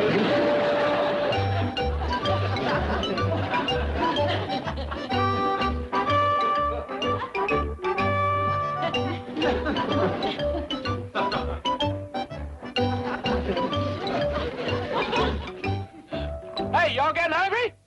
Yeah, man. He likes to be called Robin Hood. Verily and forsooth, Robbie Baby. What kind of freak out is this, anyway? I don't know what the big cat's got going, but the chick and the chimp are having a banana turn-on. You and Little John keep watch. Hey, listen. If I untie you and feed you, will you promise to join my band? Sure. What kind of music you play? I need my band to marry men. We're fixing to take stuff from the rich and give it to the poor. Crazy. I'll buy that. There's plenty of Granny's victuals in the basket. Plenty of what? Granny's victuals. Sow belly, chitlins, marinated mudcat, and deviled hawk egg. That fellow's pretty wise. Oh, what's really wild is the way she smokes crawdads. You ever smoke crawdads, Robin Hood? Well, sure. I knew he was on something. Any crawdads in there? No, they's all gone. But I reckon I can find some along the creek. Oh, is that where they grow? Yeah. I'll go find some and help you smoke them. No, thank you. I'll try a few puffs. Buddy? Okay, forget the crawdads. You're missing a real treat. Some other time. Jethro, I mean Robin Hood. Yeah! I see Miss Jane's a-coming. Pa and Granny's with her. Oh, they's come to get us. You run up to the road and stop them. Tell them you ain't seen nothing of us. Gotcha, Robbie. You have to put some brush in front of the truck, and then we'll hide. Just the two of us? Well, yeah. Bessie and Ellie can hide in the tree. I mean, they can... By the way, is she your girlfriend? No, I don't date no ape. I mean the girl. No, that's my dumb old cousin. Good. Let's hide,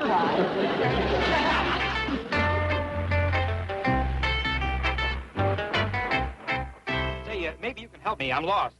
Looking for a barber shop, are you? No, man, I'm looking for the zoo. It's just over the hill. Speaking of the zoo, you seen anything of a two-legged giant gizzard around here? Granny, you'll confuse a boy. Are you Granny? Yeah. You the one who smokes crawdads? Yeah. How'd you know? Oh, I heard. You got any on you? No. Jethro took them all. That's the boy we're looking for. He's dressed like Robin Hood, toting a bow and arrow. He's got a pretty girl, a hound dog, and an ape with him. Sounds groovy. How'd he get on that kid? He means, how did it all start? Oh, well, we was at a castle in England, and Jethro went out in his night suit and chased some dragons through this rose garden.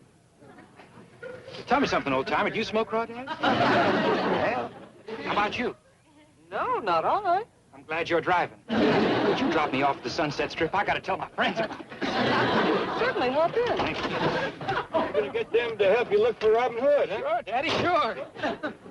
Tell me, Granny, how long since you smoked a crawdad? Smoked some this morning when we flew in from England. Did you use a plane? Of course. I'd like to hear your version of this Robin Hood story. Well, it really started back at the castle when that big dragon dog ate Cousin Marcus. Get me to the Strip, baby. I gotta spread the word about Robin Hood and the crawdads.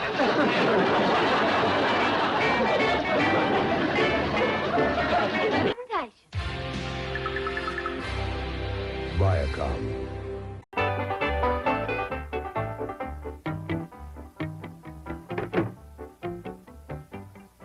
Chief? Where have you been? Well, I've been driving Granny and Mr. Clampett around Griffith Park looking for Robin Hood. Robin Hood? Jethro. You mean that nut actually took to the woods like he threatened? Oh, yes, Chief. He claims that leaving that castle in England robbed him of his birthright. So now he's hiding out in the park, and the Clampetts are trying to get him back. Unbelievable. Not for Jethro. I mean for them to want him back. And besides, Ellie Mae's with him, and also the family truck and a couple of Ellie's pets. What ho, little Judd? See any rich merchants a-coming? Hey, Mate Marion, what did Little John say? Well, he said he didn't see no rich merchants a-coming. Ask him if he's seen any fat friars. But you done ate 2 fat friars. Talking about Granny's chicken? Oh, never mind. I got me one sad bunch of merry men. And yonder's the saddest. A hound dog, a ape, a dumb old girl cousin that don't know a preacher from a bullet. Don't forget me, Robin Hood. Well, I don't know if I can trust you, Miss Stella. Your boyfriend deserted, and he was the only real merry man I had. But he'll be back. He left his wheels. Well, I'm afraid I'm going to have to hold you hostage. Really? If he don't come back, well, whatever was his is going to be mine. Well, why wait? You're Robin Hood. This park is your domain. You're the law west of the freeway. Yeah? Sure. A man like you just takes what he wants. Even if she belongs to somebody else? Of course. Hot dog! I'm going to take her. Crazy.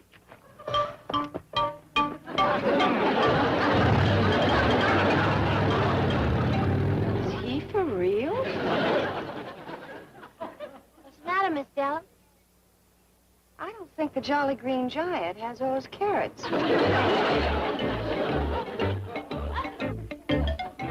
Granny, quit your stall walking. You know Jethro will be back quick as he gets hungry. Gets hungry? Look at that. He must have toted off 100 pounds of victuals. About enough to last him till sundown. I'm afraid for the boy. He's going to get hurt.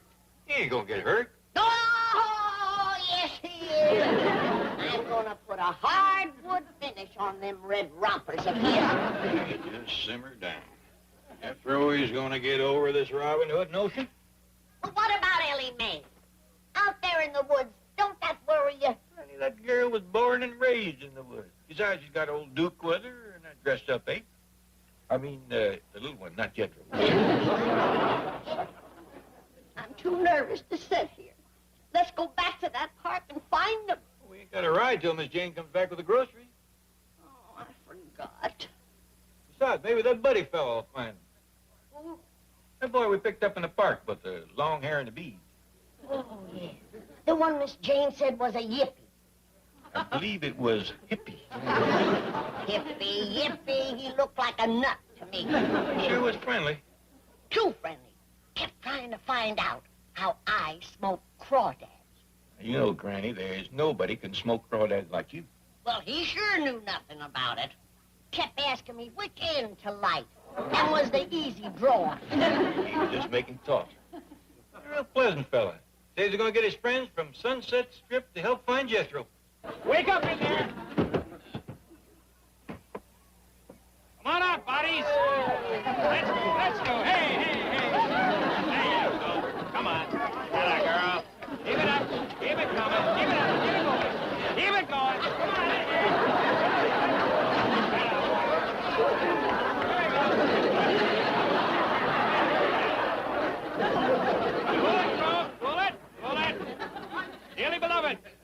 We are gathered here to pledge allegiance to our new leader, the king of the cats, the pharaoh of the far out, Robin Hood.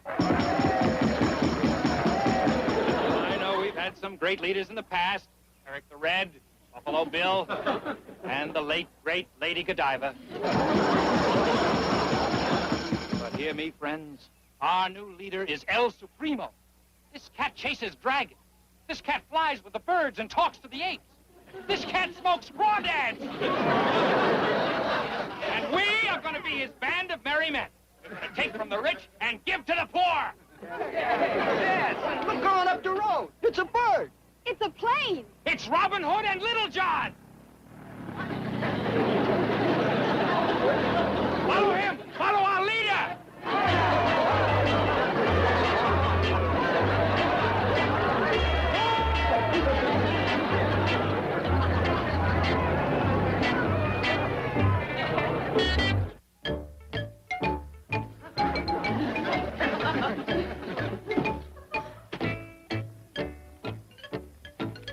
I want to apologize. No need, Chief. That was the only sack left. It's you I'm apologizing for. Did you have to wear that silly-looking birdwatcher's outfit? This is most appropriate for searching the woods of Griffith Park. It's pretty embarrassing in the supermarket. Speaking of the supermarket, Mr. Drysdale, what are we for all them groceries? Ah! Oh, no. Now, please, please. Put away your money. It's all been taken care of. Miss Jane? He's right, Mr. Clampett. He deducted it from your account. Suppose you help Granny put away the groceries. May I give her the trading stamps? Look into a mirror, bird watcher, and you'll see a stool pigeon. Mr. Clampett, I've got a great idea to get your money out of that English castle. We'll turn it into a car wash. Car wash? Well, it's all stone. It can't hurt the walls or floors, and we'll pipe the water in from the moat. Dude.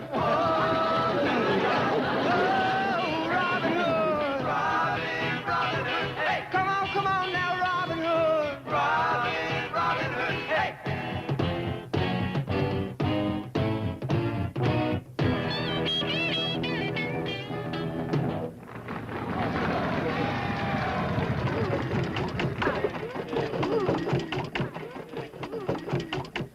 Hail, Robbie Baby.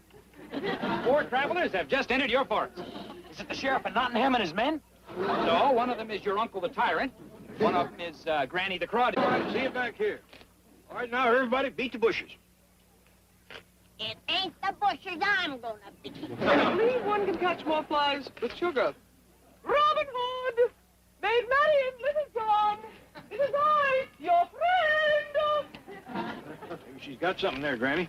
Could be. Jethro, I got something for you, darling. Come and get it.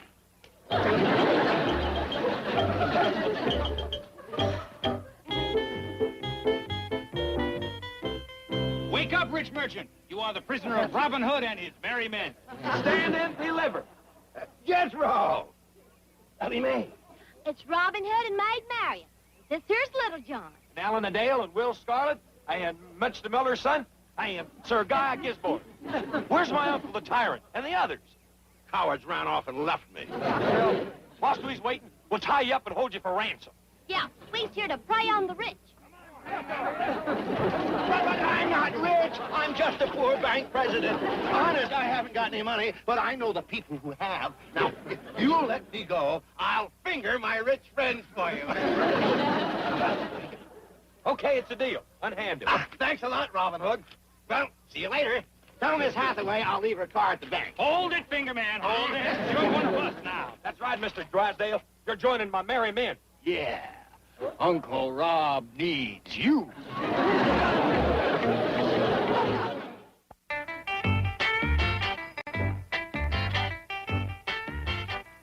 Hey, Robin Hood. Robbie Baby. Almighty leader. Fella, you chicks are turning the king of the cats into a lapdog. El Supremo. It's me, Sir Guy of Gisborne. What do you want, Sir Guy? Our new merry man, Sir Finger.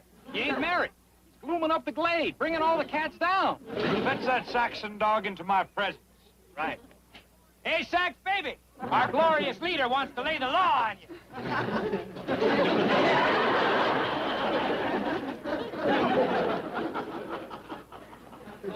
Behold, we have shared our threads with him. We have bedecked him with baubles, bangles, beads, and blossoms. He is the fairest in the forest, but he still... Ah, shut up! Now, look, it's bad enough to wear these hippie hand-me-downs and the rest of this garbage, but these creeps want to pierce my ears. We don't go for snap-ons, Daddy. Get away from me. You see, Robin, he is Sir Sad. I'm going to grant you a boon, Sir Finger. I'm going to give you some fitting raiments. Here. What is it? Well, they's the best threads I got. They's even good enough for me. Now, go on, put them on. Now, look, if you... Our leader hath spake.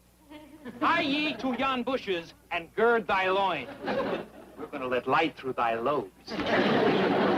Oh, well.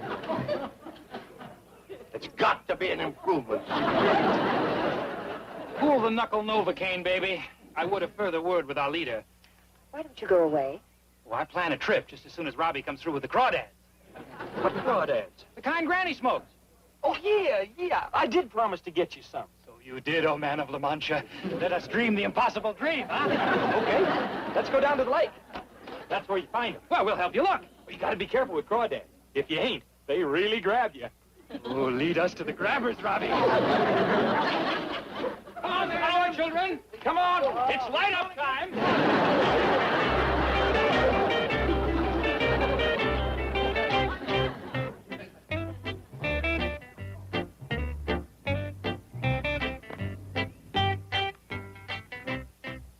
Seen anything of the young'un?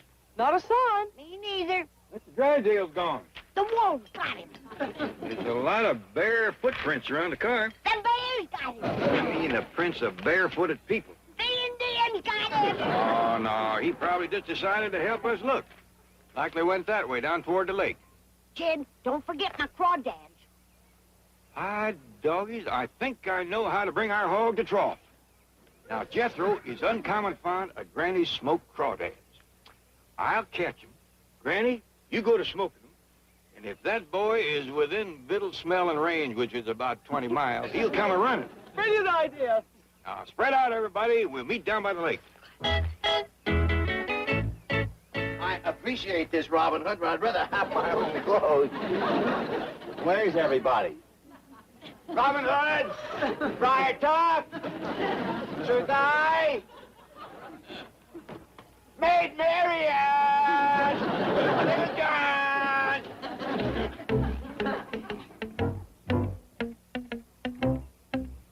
Come on, Fred, let's go back in the car. There's no Robin Hood up here. I thought I heard a voice. It's probably that kooky ranger. I shot an arrow into the air. It fell to earth, I know not where.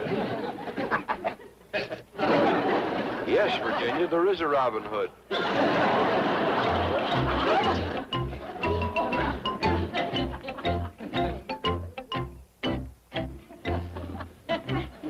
Hold it, Robin Hood. Oh, hello, officers. Hiya, Rob. Now put away the bow and the arrow. We're going to take a little ride. Ah, no, I'm not Robin Hood. I'm Sir Finger. I mean, Milburn Drysdale, president of the Commerce Bank. Oh, sure you are. Come down now. The Sheriff of Nottingham wants to see you. Really? Well, I guess you wonder what a nice fellow like me is doing in a place like this. Well, you see, I'm being held for ransom. Really? Oh, by the wicked Prince John. No, don't you worry. See, we have Richard the Lionhearted on our side. And we can give you the room right next to him. Now, you see a lot of your old friends there. Caesar, Napoleon... Now, just a minute! Oh, no. Just relax. Just relax. You'll feel much better after they put you between those nice, wet sheets. Now, listen! Oh, just a minute! Who's this? That's Little John. I mean, Cousin Bessie. Cousin Bessie? You know, Fred, I think he ought to have the room next to Tarzan. All right. Hey? Oh, howdy, pal. Sit down here and meet my little friend. Yeah, that's a cute little rascal. It's a nursing bottle. Oh, it's Cousin Bessie's. I got tired of playing Robin Hood and Maid Marian, so I come out here and found this little critter. Can I take him home? I don't hardly think his ma would like that. But I'm right glad to hear that you're ready to come home. You know, Pa, being out in the woods sure has made me homesick for the hills. Me too, Ellie. My dog is, I believe it'd do us all good to take a trip back to the hills. Yeah, we could go to the big fall festival at Silver Dollar City. That's a dandy idea. Granny'd like it, and it might be just a thing to get Jethro's mind off of this Robin Hood nonsense. Where is he? Over beyond the other side of that hill. I'll see you there directly. Now, get that young'un back to his mama. Yes, sir, Pa.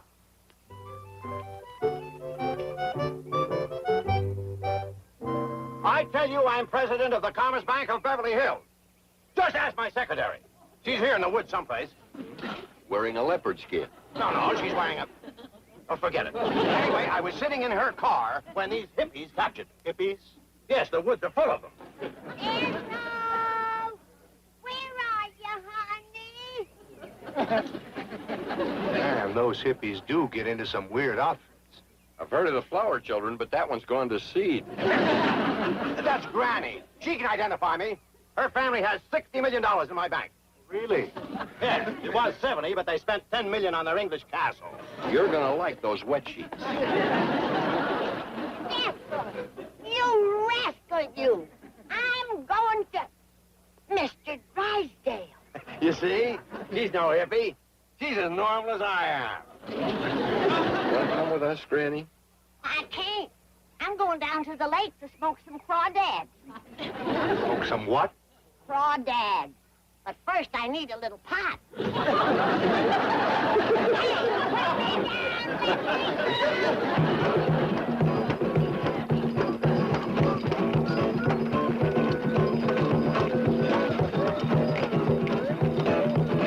Quiet, comrades, quiet. Here comes our glorious leader. And he is not empty-handed. Hello, so Robin Redpants. Does yon sack contain crawdads? Sure does. Got 15 of the rascals. Big uns, too. Yeah, cool it, group, cool it.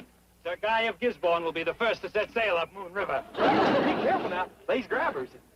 Grab me, baby, grab me.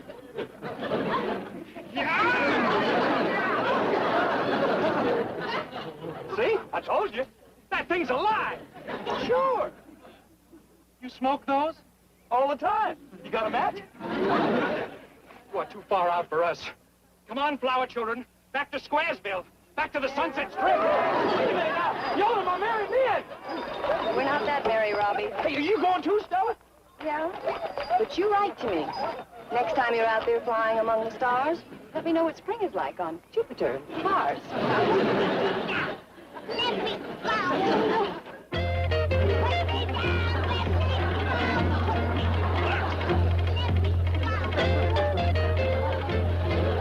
See that?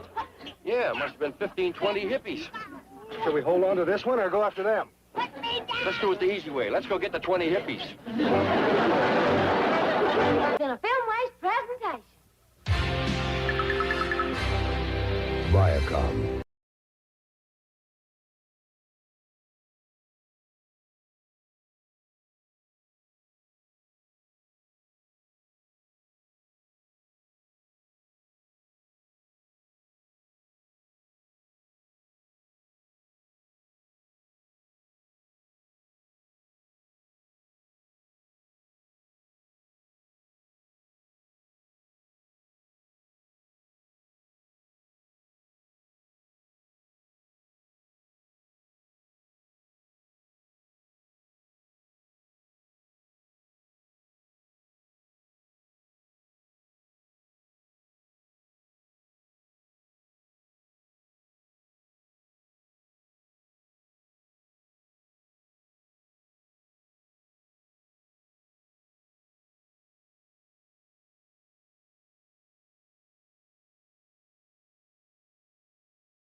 Jethro, how long you reckon it'll take us to get back to Silver Dollar City? I figure about 4 or 5 days of hard driving. We gotta get there quicker than that. Yeah, the festival's fun Saturday. Just getting over the Rockies will take 2 days in this thing. Here, pour some of this in the gas tank. Whoa, boy, hold on now. Granny, is that Mountain Dew? Yeah. And it do get you over the mountain. Do melt the engine, too. Jed, we don't want to miss the festival. Everybody and his dog will be at Silver Dollar City come Saturday. We'll make it. Is Aunt Pearl gonna meet us there? How about that, boy? You heard from your ma? No. But maybe there's a letter in this morning's mail. I'll go to the box and see. Hey, wait a minute, Ellie, that's my letter. It sure will be nice to see Cousin Pearl again. And all the rest of the folks back home. Jim Owen, Mitch Ford, the Hershans. I hear tell Pete Hershan had a baby. Way I hear it, it was his wife.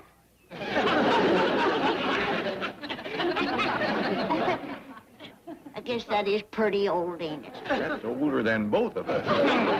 I sure hope Jimmy Driftwood comes up from Kimbo. Me too, Granny. I love to hear that rascal play the mouth bow. I bet they have a square dance that'll shake the hills. With old Chick Allen and the Bald Knobbers playing the music.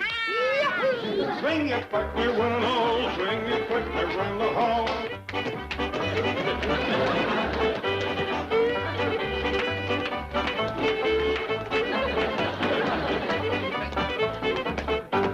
Up again! Look what I got. From your ma? No, from the president. President of what? The president of the whole country.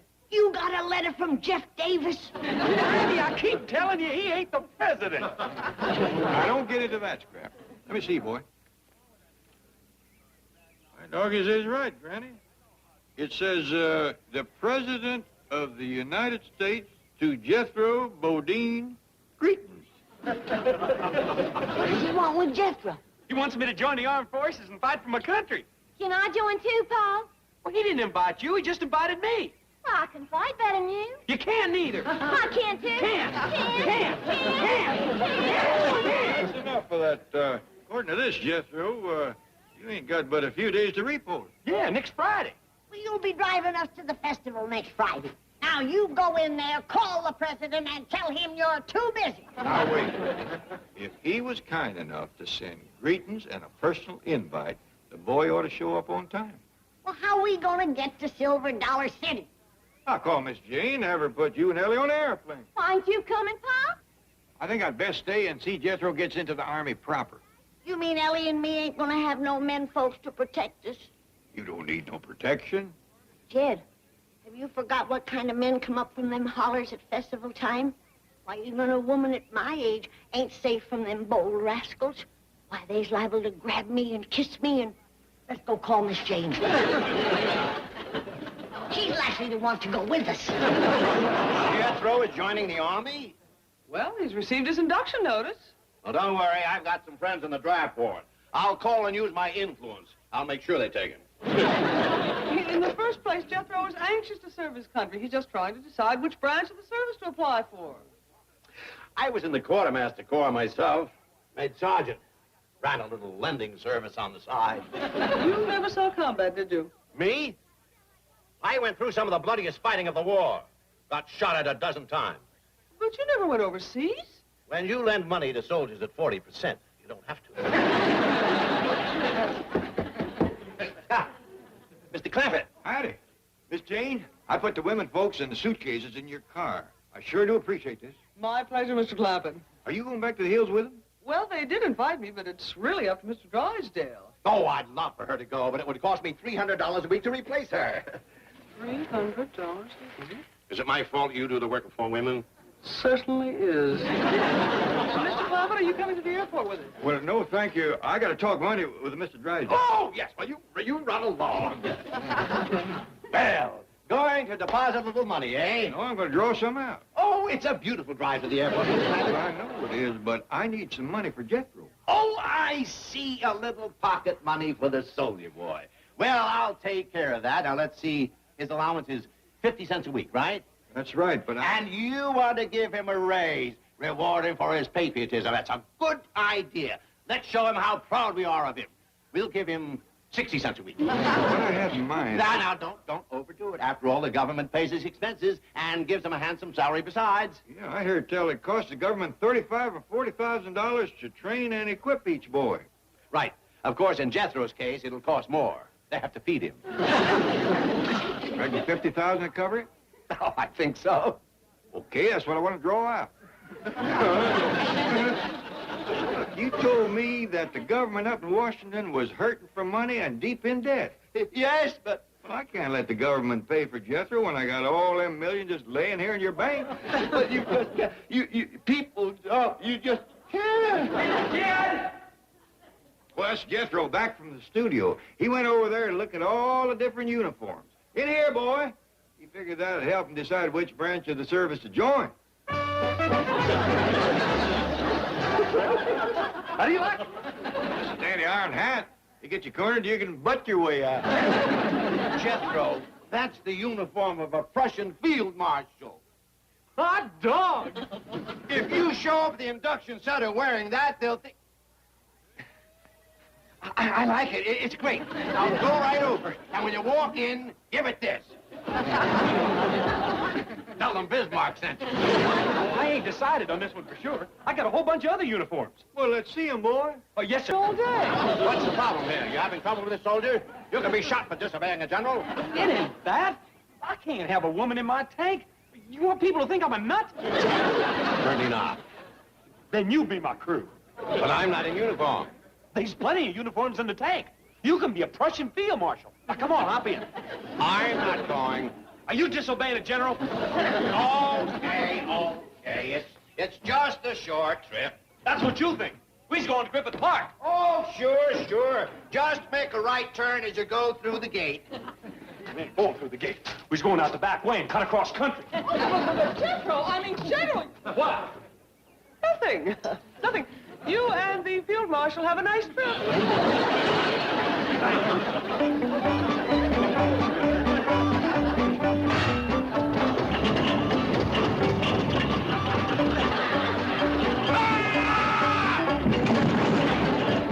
Hot little machine, isn't it? Yes.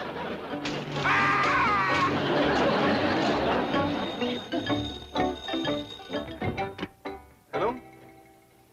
Yes, ma'am. This is Jed Clampett. Long distance? Pearl, how are you? Did Granny and Ellie Mae get there all right?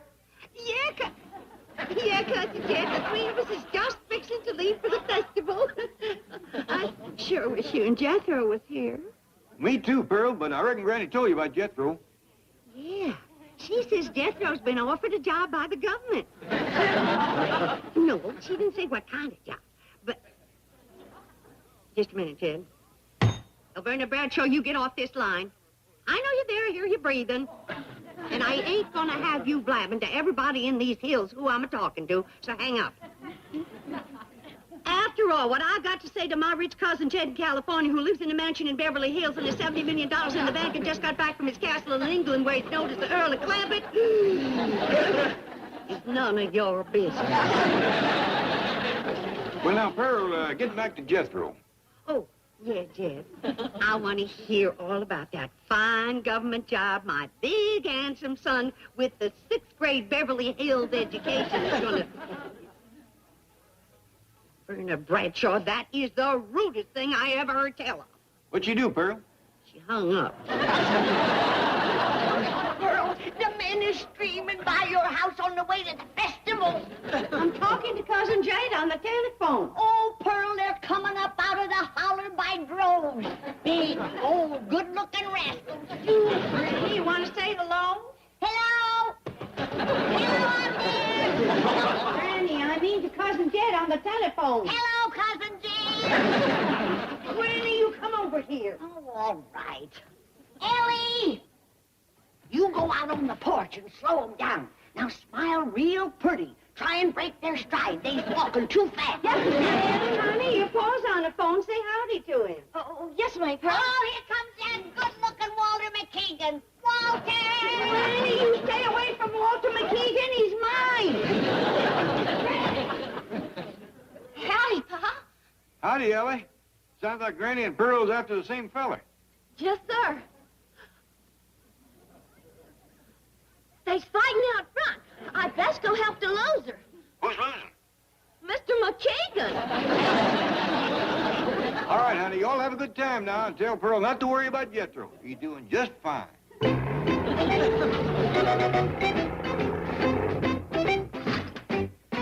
Come on. Let's get a breath of fresh air, and then we'll have target practice.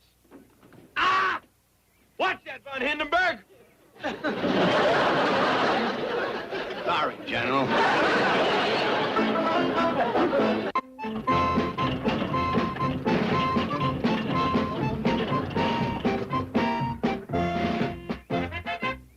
Ready!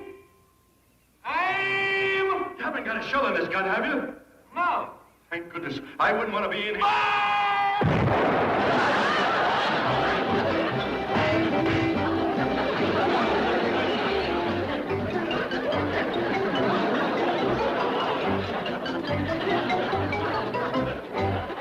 Hey, Von Hindenburg! Come back here! Look at it! Are you deserting under fire?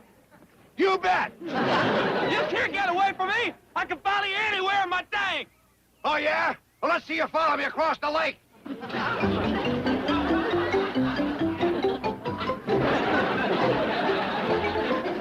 I'll get you for this, you Prussian dog!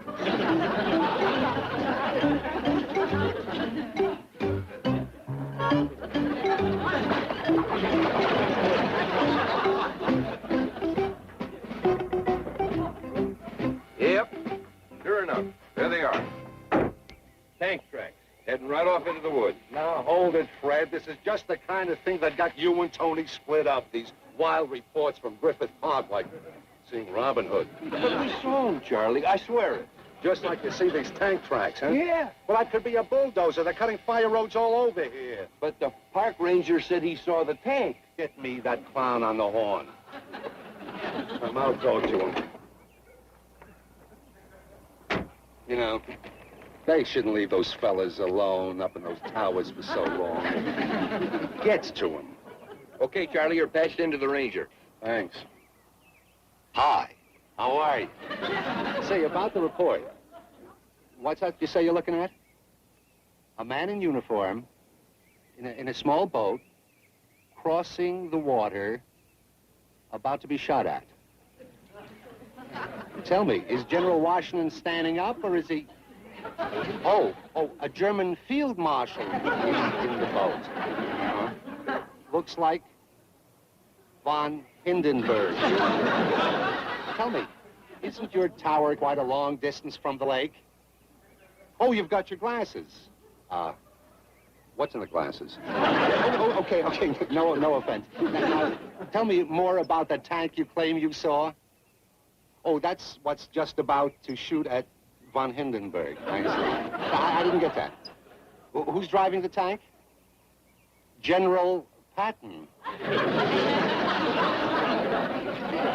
And now he's putting mud and rocks into the barrel of the gun and tamping him down with a broomstick.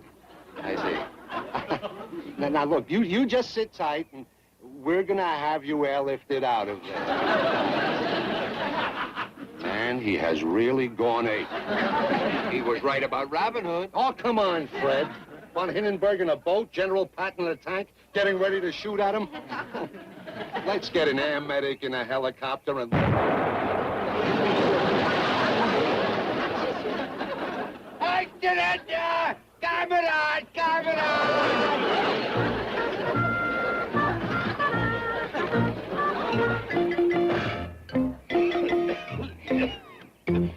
No wonder Patton carried pistols.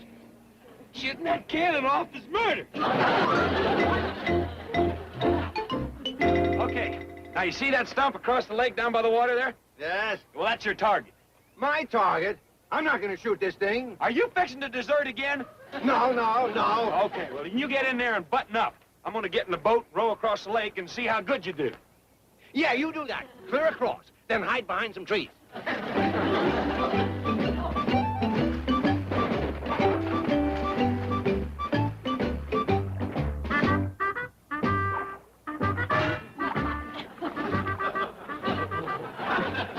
There it is. Where? Right through those trees. By golly, it is a tank. Come on.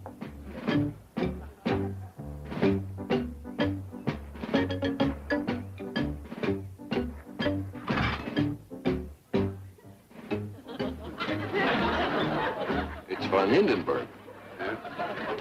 Guten Tag, Herr Field Marshal. All right. come on out. Kommen Sie aus, schnell! Kommen Sie hier, Herr Hindenburg. I'm not Hindenburg.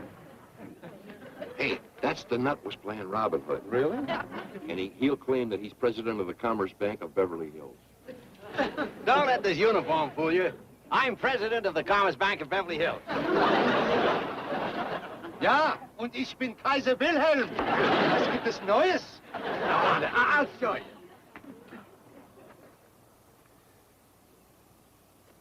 Hey, Charlie, where did you learn to sprechen the Deutsch? I was parachuted behind the German lines, was captured, and spent 6 months in a prison camp. I thought you were in the Quartermaster Corps. I was, but I had to transfer to the paratroops for more pay. How come? Well, I borrowed a couple of $100 from this quartermaster sergeant. That Shylock charged me 40% interest compounded semi-daily. Semi-daily? He had his hooks in me, but good. Hounded me day and night. See, fellas, I'm not von Hindenburg. In fact, I'm an ex-GI, a veteran. Really? I was a sergeant in the Quartermaster Corps. Hey, I was in the quartermaster corps. Well, I was at Fort MacArthur. I was at Fort MacArthur, too. How about that? Yeah. I borrowed some money from a sergeant called Dracula Drysdale. You did? Looked a lot like you. I don't believe I caught your name. Von Hindenburg. I've been hiding in Argentina for 50 years.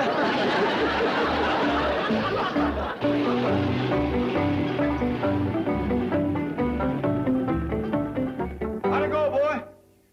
No good, Uncle Jet.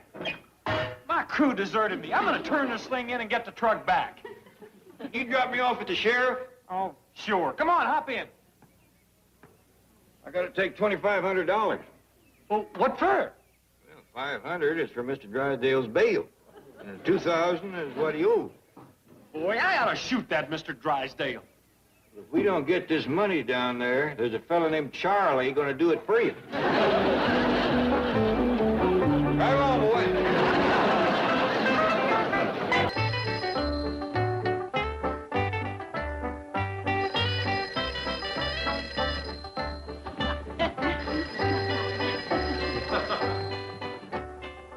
Ted Clampett speaking.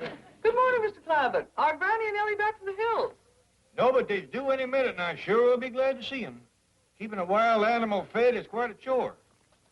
Well, no, ma'am, I don't mean Jethro.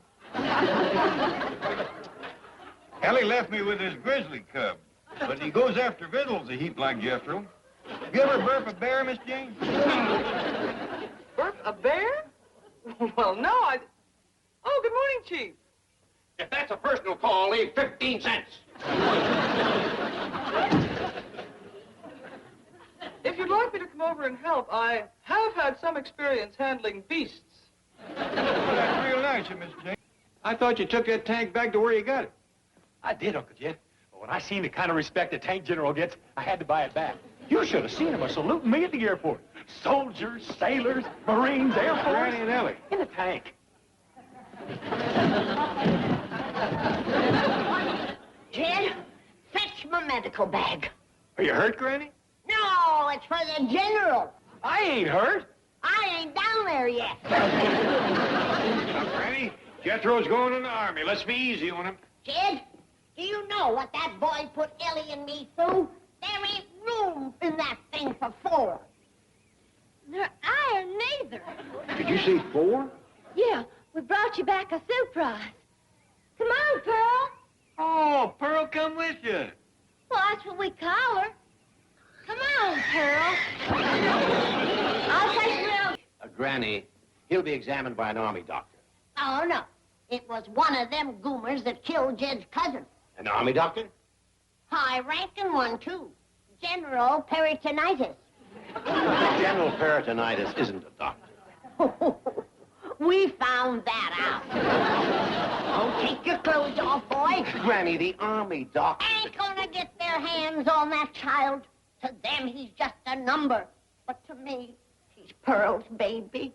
And I promised her I'd take care of him. Now, go take your clothes off, baby. Granny, couldn't you let the army doctors examine me? They're too rough, sweetheart.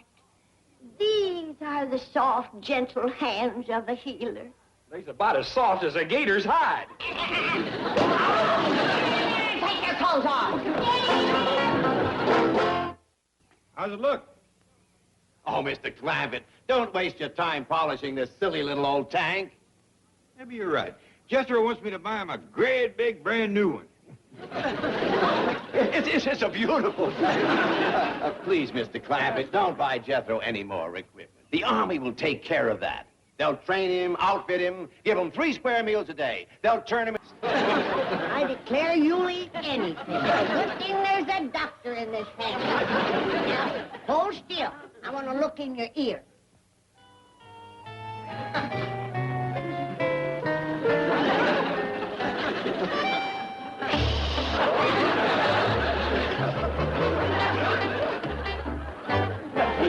Just as I suspected. What? What's the matter? Nothing. Some things the patient is better off not knowing. And now I'm going to take care of that busted knee.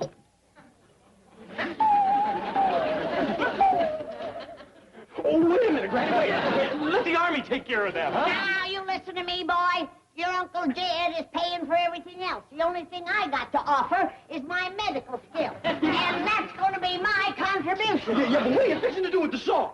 I'm going to cut you some splints. All right, boy. You can put your clothes on now. What'd you say, Granny? I said you can put your clothes back on. Well, how'd Jethro make out on his physical, Doctor? I passed him, Jed. But he's got some bad health habits he ought to break. Now, a boy comes to me who can't wait to serve his country. A boy who loves his country. A boy with blood in his veins instead of flowers in his hair. What's he look like? Well, he's a big, husky fellow, sir. He looks like he came right out of the hills. Another Sergeant York. Well, here's one boy that head shrinking down the hall isn't going to Section 8. Bring him in. Yes, sir. Mr. Bodine, would you step in here, please? Back, a game leg, and he's ready to fight. You're a real patriot, my boy. Huh? Don't you hear, boy? What'd you say? Crippled, hard of hearing, and he's ready to serve. Can you see, boy? What? Don't you worry, lad. We'll mend that broken body. You've got the soul and the spirit of a hero. Lord Nelson had only one arm, but he saved England. Process him, Sergeant. Yes, sir. This way, Mr. Bodine.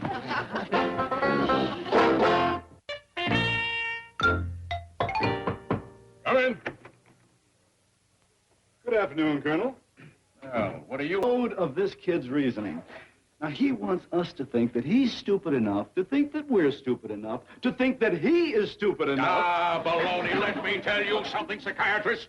Jethro Bodine came to me recommended personally by one of the most eminent citizens of Beverly Hills, president of the Commerce Bank. You mean Field Marshal von Hindenburg?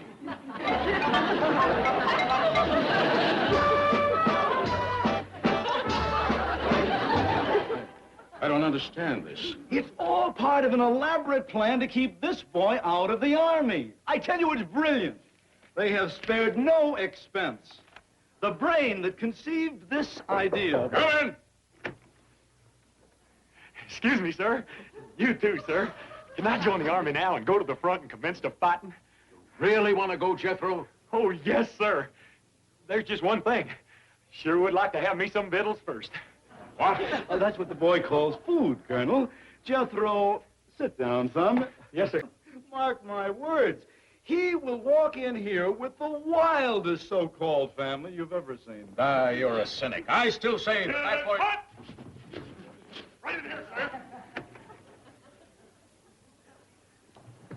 Stand at ease, man. Jethro? Well, how do you like it? Uncle Jed bought it for me. The whole family come with me. Are they loaded? Yeah, Granny's the only one that ever takes a nip. Is that Granny? No, of course not. That's Cousin Bessie. And that there's Ellie, Mrs. Granny, and that there's Uncle Jed. This is my whole family. Wild enough for you? You must be the rich uncle. Oh, I don't know what you could call me rich. I got about 65 million. He had more, but he just spent $10 million on our castle in England. Ellie, he ain't interested in our castle. I guess so. What'll I do with him? Put him in intelligence. He's a genius. Well, Jethro, you can take your family back to the studio now. You'll hear from us. Am I going in the Army? Oh, very likely, very likely. But first, we'll have to find just the right spot for a fellow with your brain. Yeah. You hear that? We're proud of you, boy. He's the first one in the family to graduate 6th grade. Well, thanks for coming, folks. Goodbye now. Goodbye. Bye. Goodbye. Bye. You'll hear from us, Jethro. Thank you. Jethro, you don't really hate Pearl, do you? Heck no. This one. Ellie, get down here and model your new suit for your pa. I hope you didn't make her one of them new bikinis Jethro's always talking about. Golly, I might have. I copied it from the last movie magazine that Pearl sent me from back home. Here I am.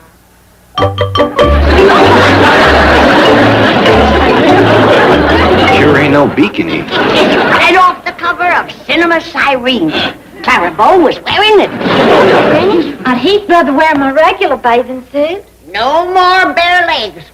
When a boy sees that much skin showing, he's liable to... Here, first.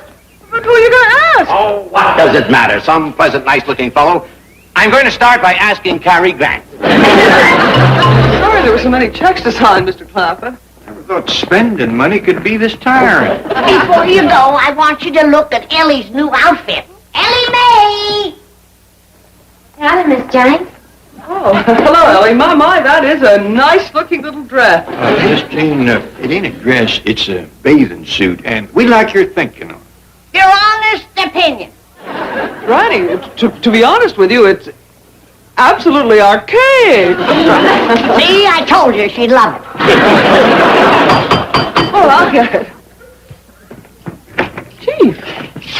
Wait until you see who I found for Ellie. He just won the title. Mr. Clappett, I have a date for Ellie. She already has a date. When she sees this boy, she'll throw rocks at Troy Apollo. Ellie, here's someone very interested in meeting you. May I present Mr. Universe? So long, Dave.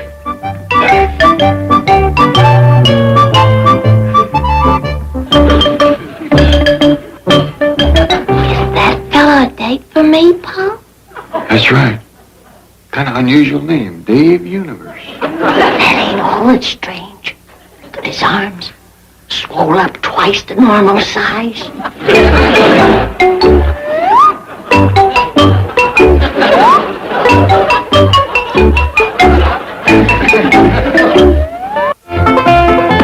Let's get out of here and let them get acquainted. How? That Dave won't talk. He just stands there flexing his muscles. Now just make yourself to home, Mr. Universe. Thank you, and call me Dave. All right, call me Jed. This here's Ellie and this is Granny. Hi, Ellie. Granny. Dr. Granny. And I hope you don't mind, but being a physician, I couldn't help noticing how you're, puffed up all over. Puffed up?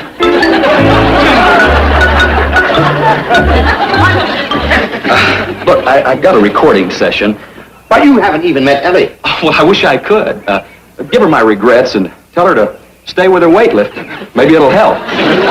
Anyway, it can't hurt. We're running a little late, folks. Wouldn't you like to sit down and rest a bit, Mr. Universe? Dave. And Ellie, I think we'd better get down to business. You know, I've only got this afternoon, and then that's it.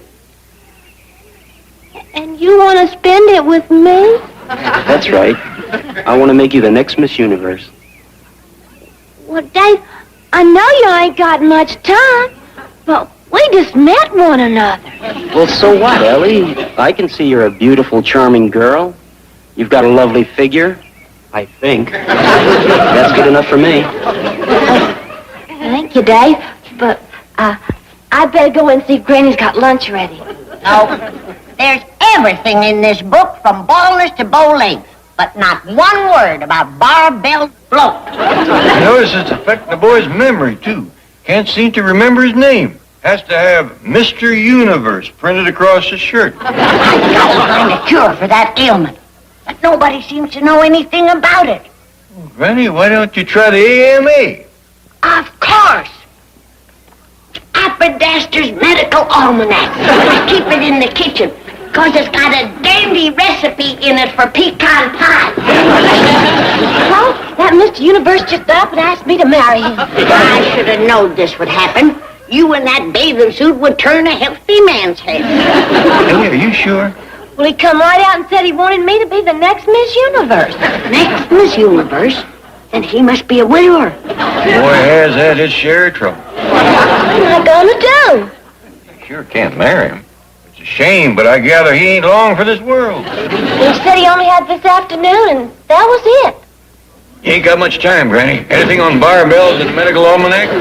Nope. The only thing under B is bellyaches and blueberry muffins. And I reckon it's beholden on all of us to see to it that his last hours are as comfortable as possible. Howdy. Hi. I don't believe we've met. My name's Jethro.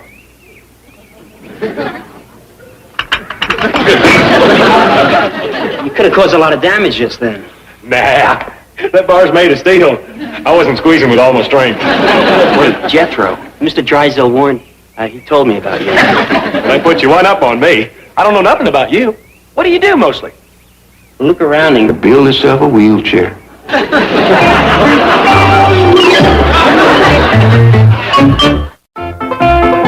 Is Ellie out by the pond with Mr. Universe? Best I seen. How you coming with your barbell cure? Slow.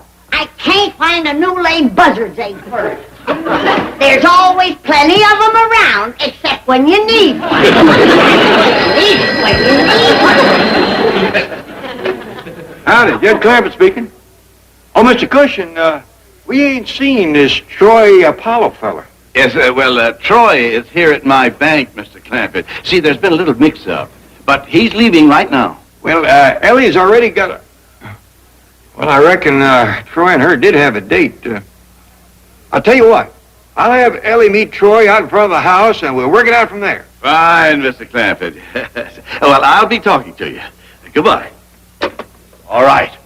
Now, the real Ellie Mae is expecting you at her place. And if you see that Drysdale again, run over his foot. Now, get up there fast. Well, I can't go too fast, man. The top's down, and I just got my hair the way I wanted it. Move! She'll be waiting for you out front. Then comes my next favorite pet.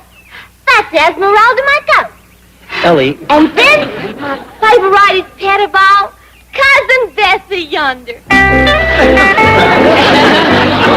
Oh, yeah, she's a little beauty, all right. That's a very pretty bathing suit. Hear that, Bessie? Dave says that's a pretty suit. Speaking of bathing suits, Ellie, if you plan to be Miss Universe, you're going to have to do something about that one. I like you a lot, Dave. But I couldn't be Miss Universe. Oh, now, Ellie, don't say those things. You're going to have that title if it kills me. Oh, Dave. Now, come on, Ellie, we'll warm up a few laps around the pool. Okay. I reckon if you get toward a swimming, you sure won't have no trouble afloat. Let me get out of the water with that outfit on. Oh, it's ugly, but it is a bathing suit. Annie told me you shouldn't get it wet. I don't know why. I do. It's commenced to squeezing on me.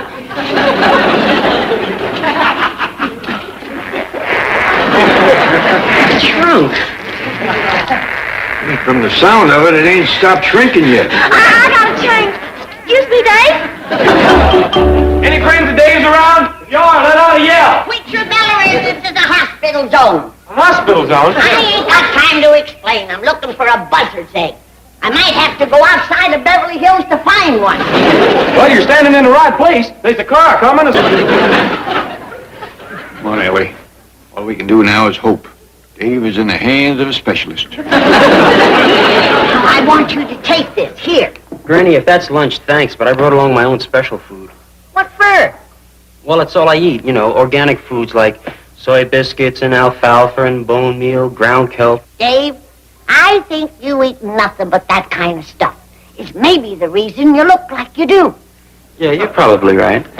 It's that and the barbells. I'm gonna fix you a decent meal before it's too late. But, Granny, I don't have an appetite for regular food. You ain't tasted it the way I fixed it. Here.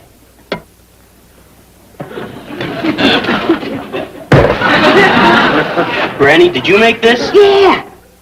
If you don't mind, I think I'll stick to the ground kelp. They don't answer the knock. They must not be home. They are home. And you are going to meet the real Ellie Mae Clampett, or I'm withdrawing my bank support for you. And that means you can say goodbye to your ambition to become United States Senator from California. But even I can't win the election on my singing voice alone. Go around back and find Ellie Mae. And to make sure you stay here, I'm going to take your car. I'll pick you up later. Mr. Cushing. Don't press me, Troy. I'm still not sure that America is ready for a senator who uses curlers and a hairnet. Ellie, come on, let's go to work. Ellie!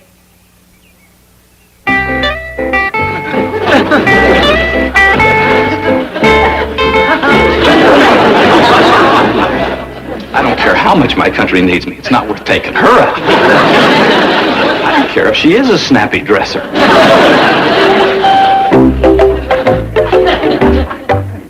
Here I am, Dave. You feeling any better yet? Ellie, I feel great. Dave, you strain yourself. You hadn't ought to be lifting all that weight.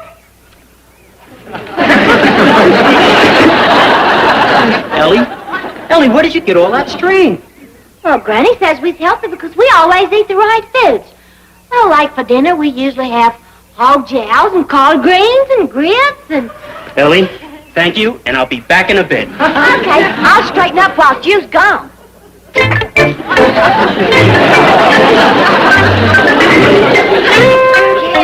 Yes, Mr. Universe is saved. My cure started to work. He's got his appetite back to normal food. I didn't know he'd ever lost it. You should have heard the things he was eating before he took my cure. But a bit ago, he came running in here hollering for triple helpings of my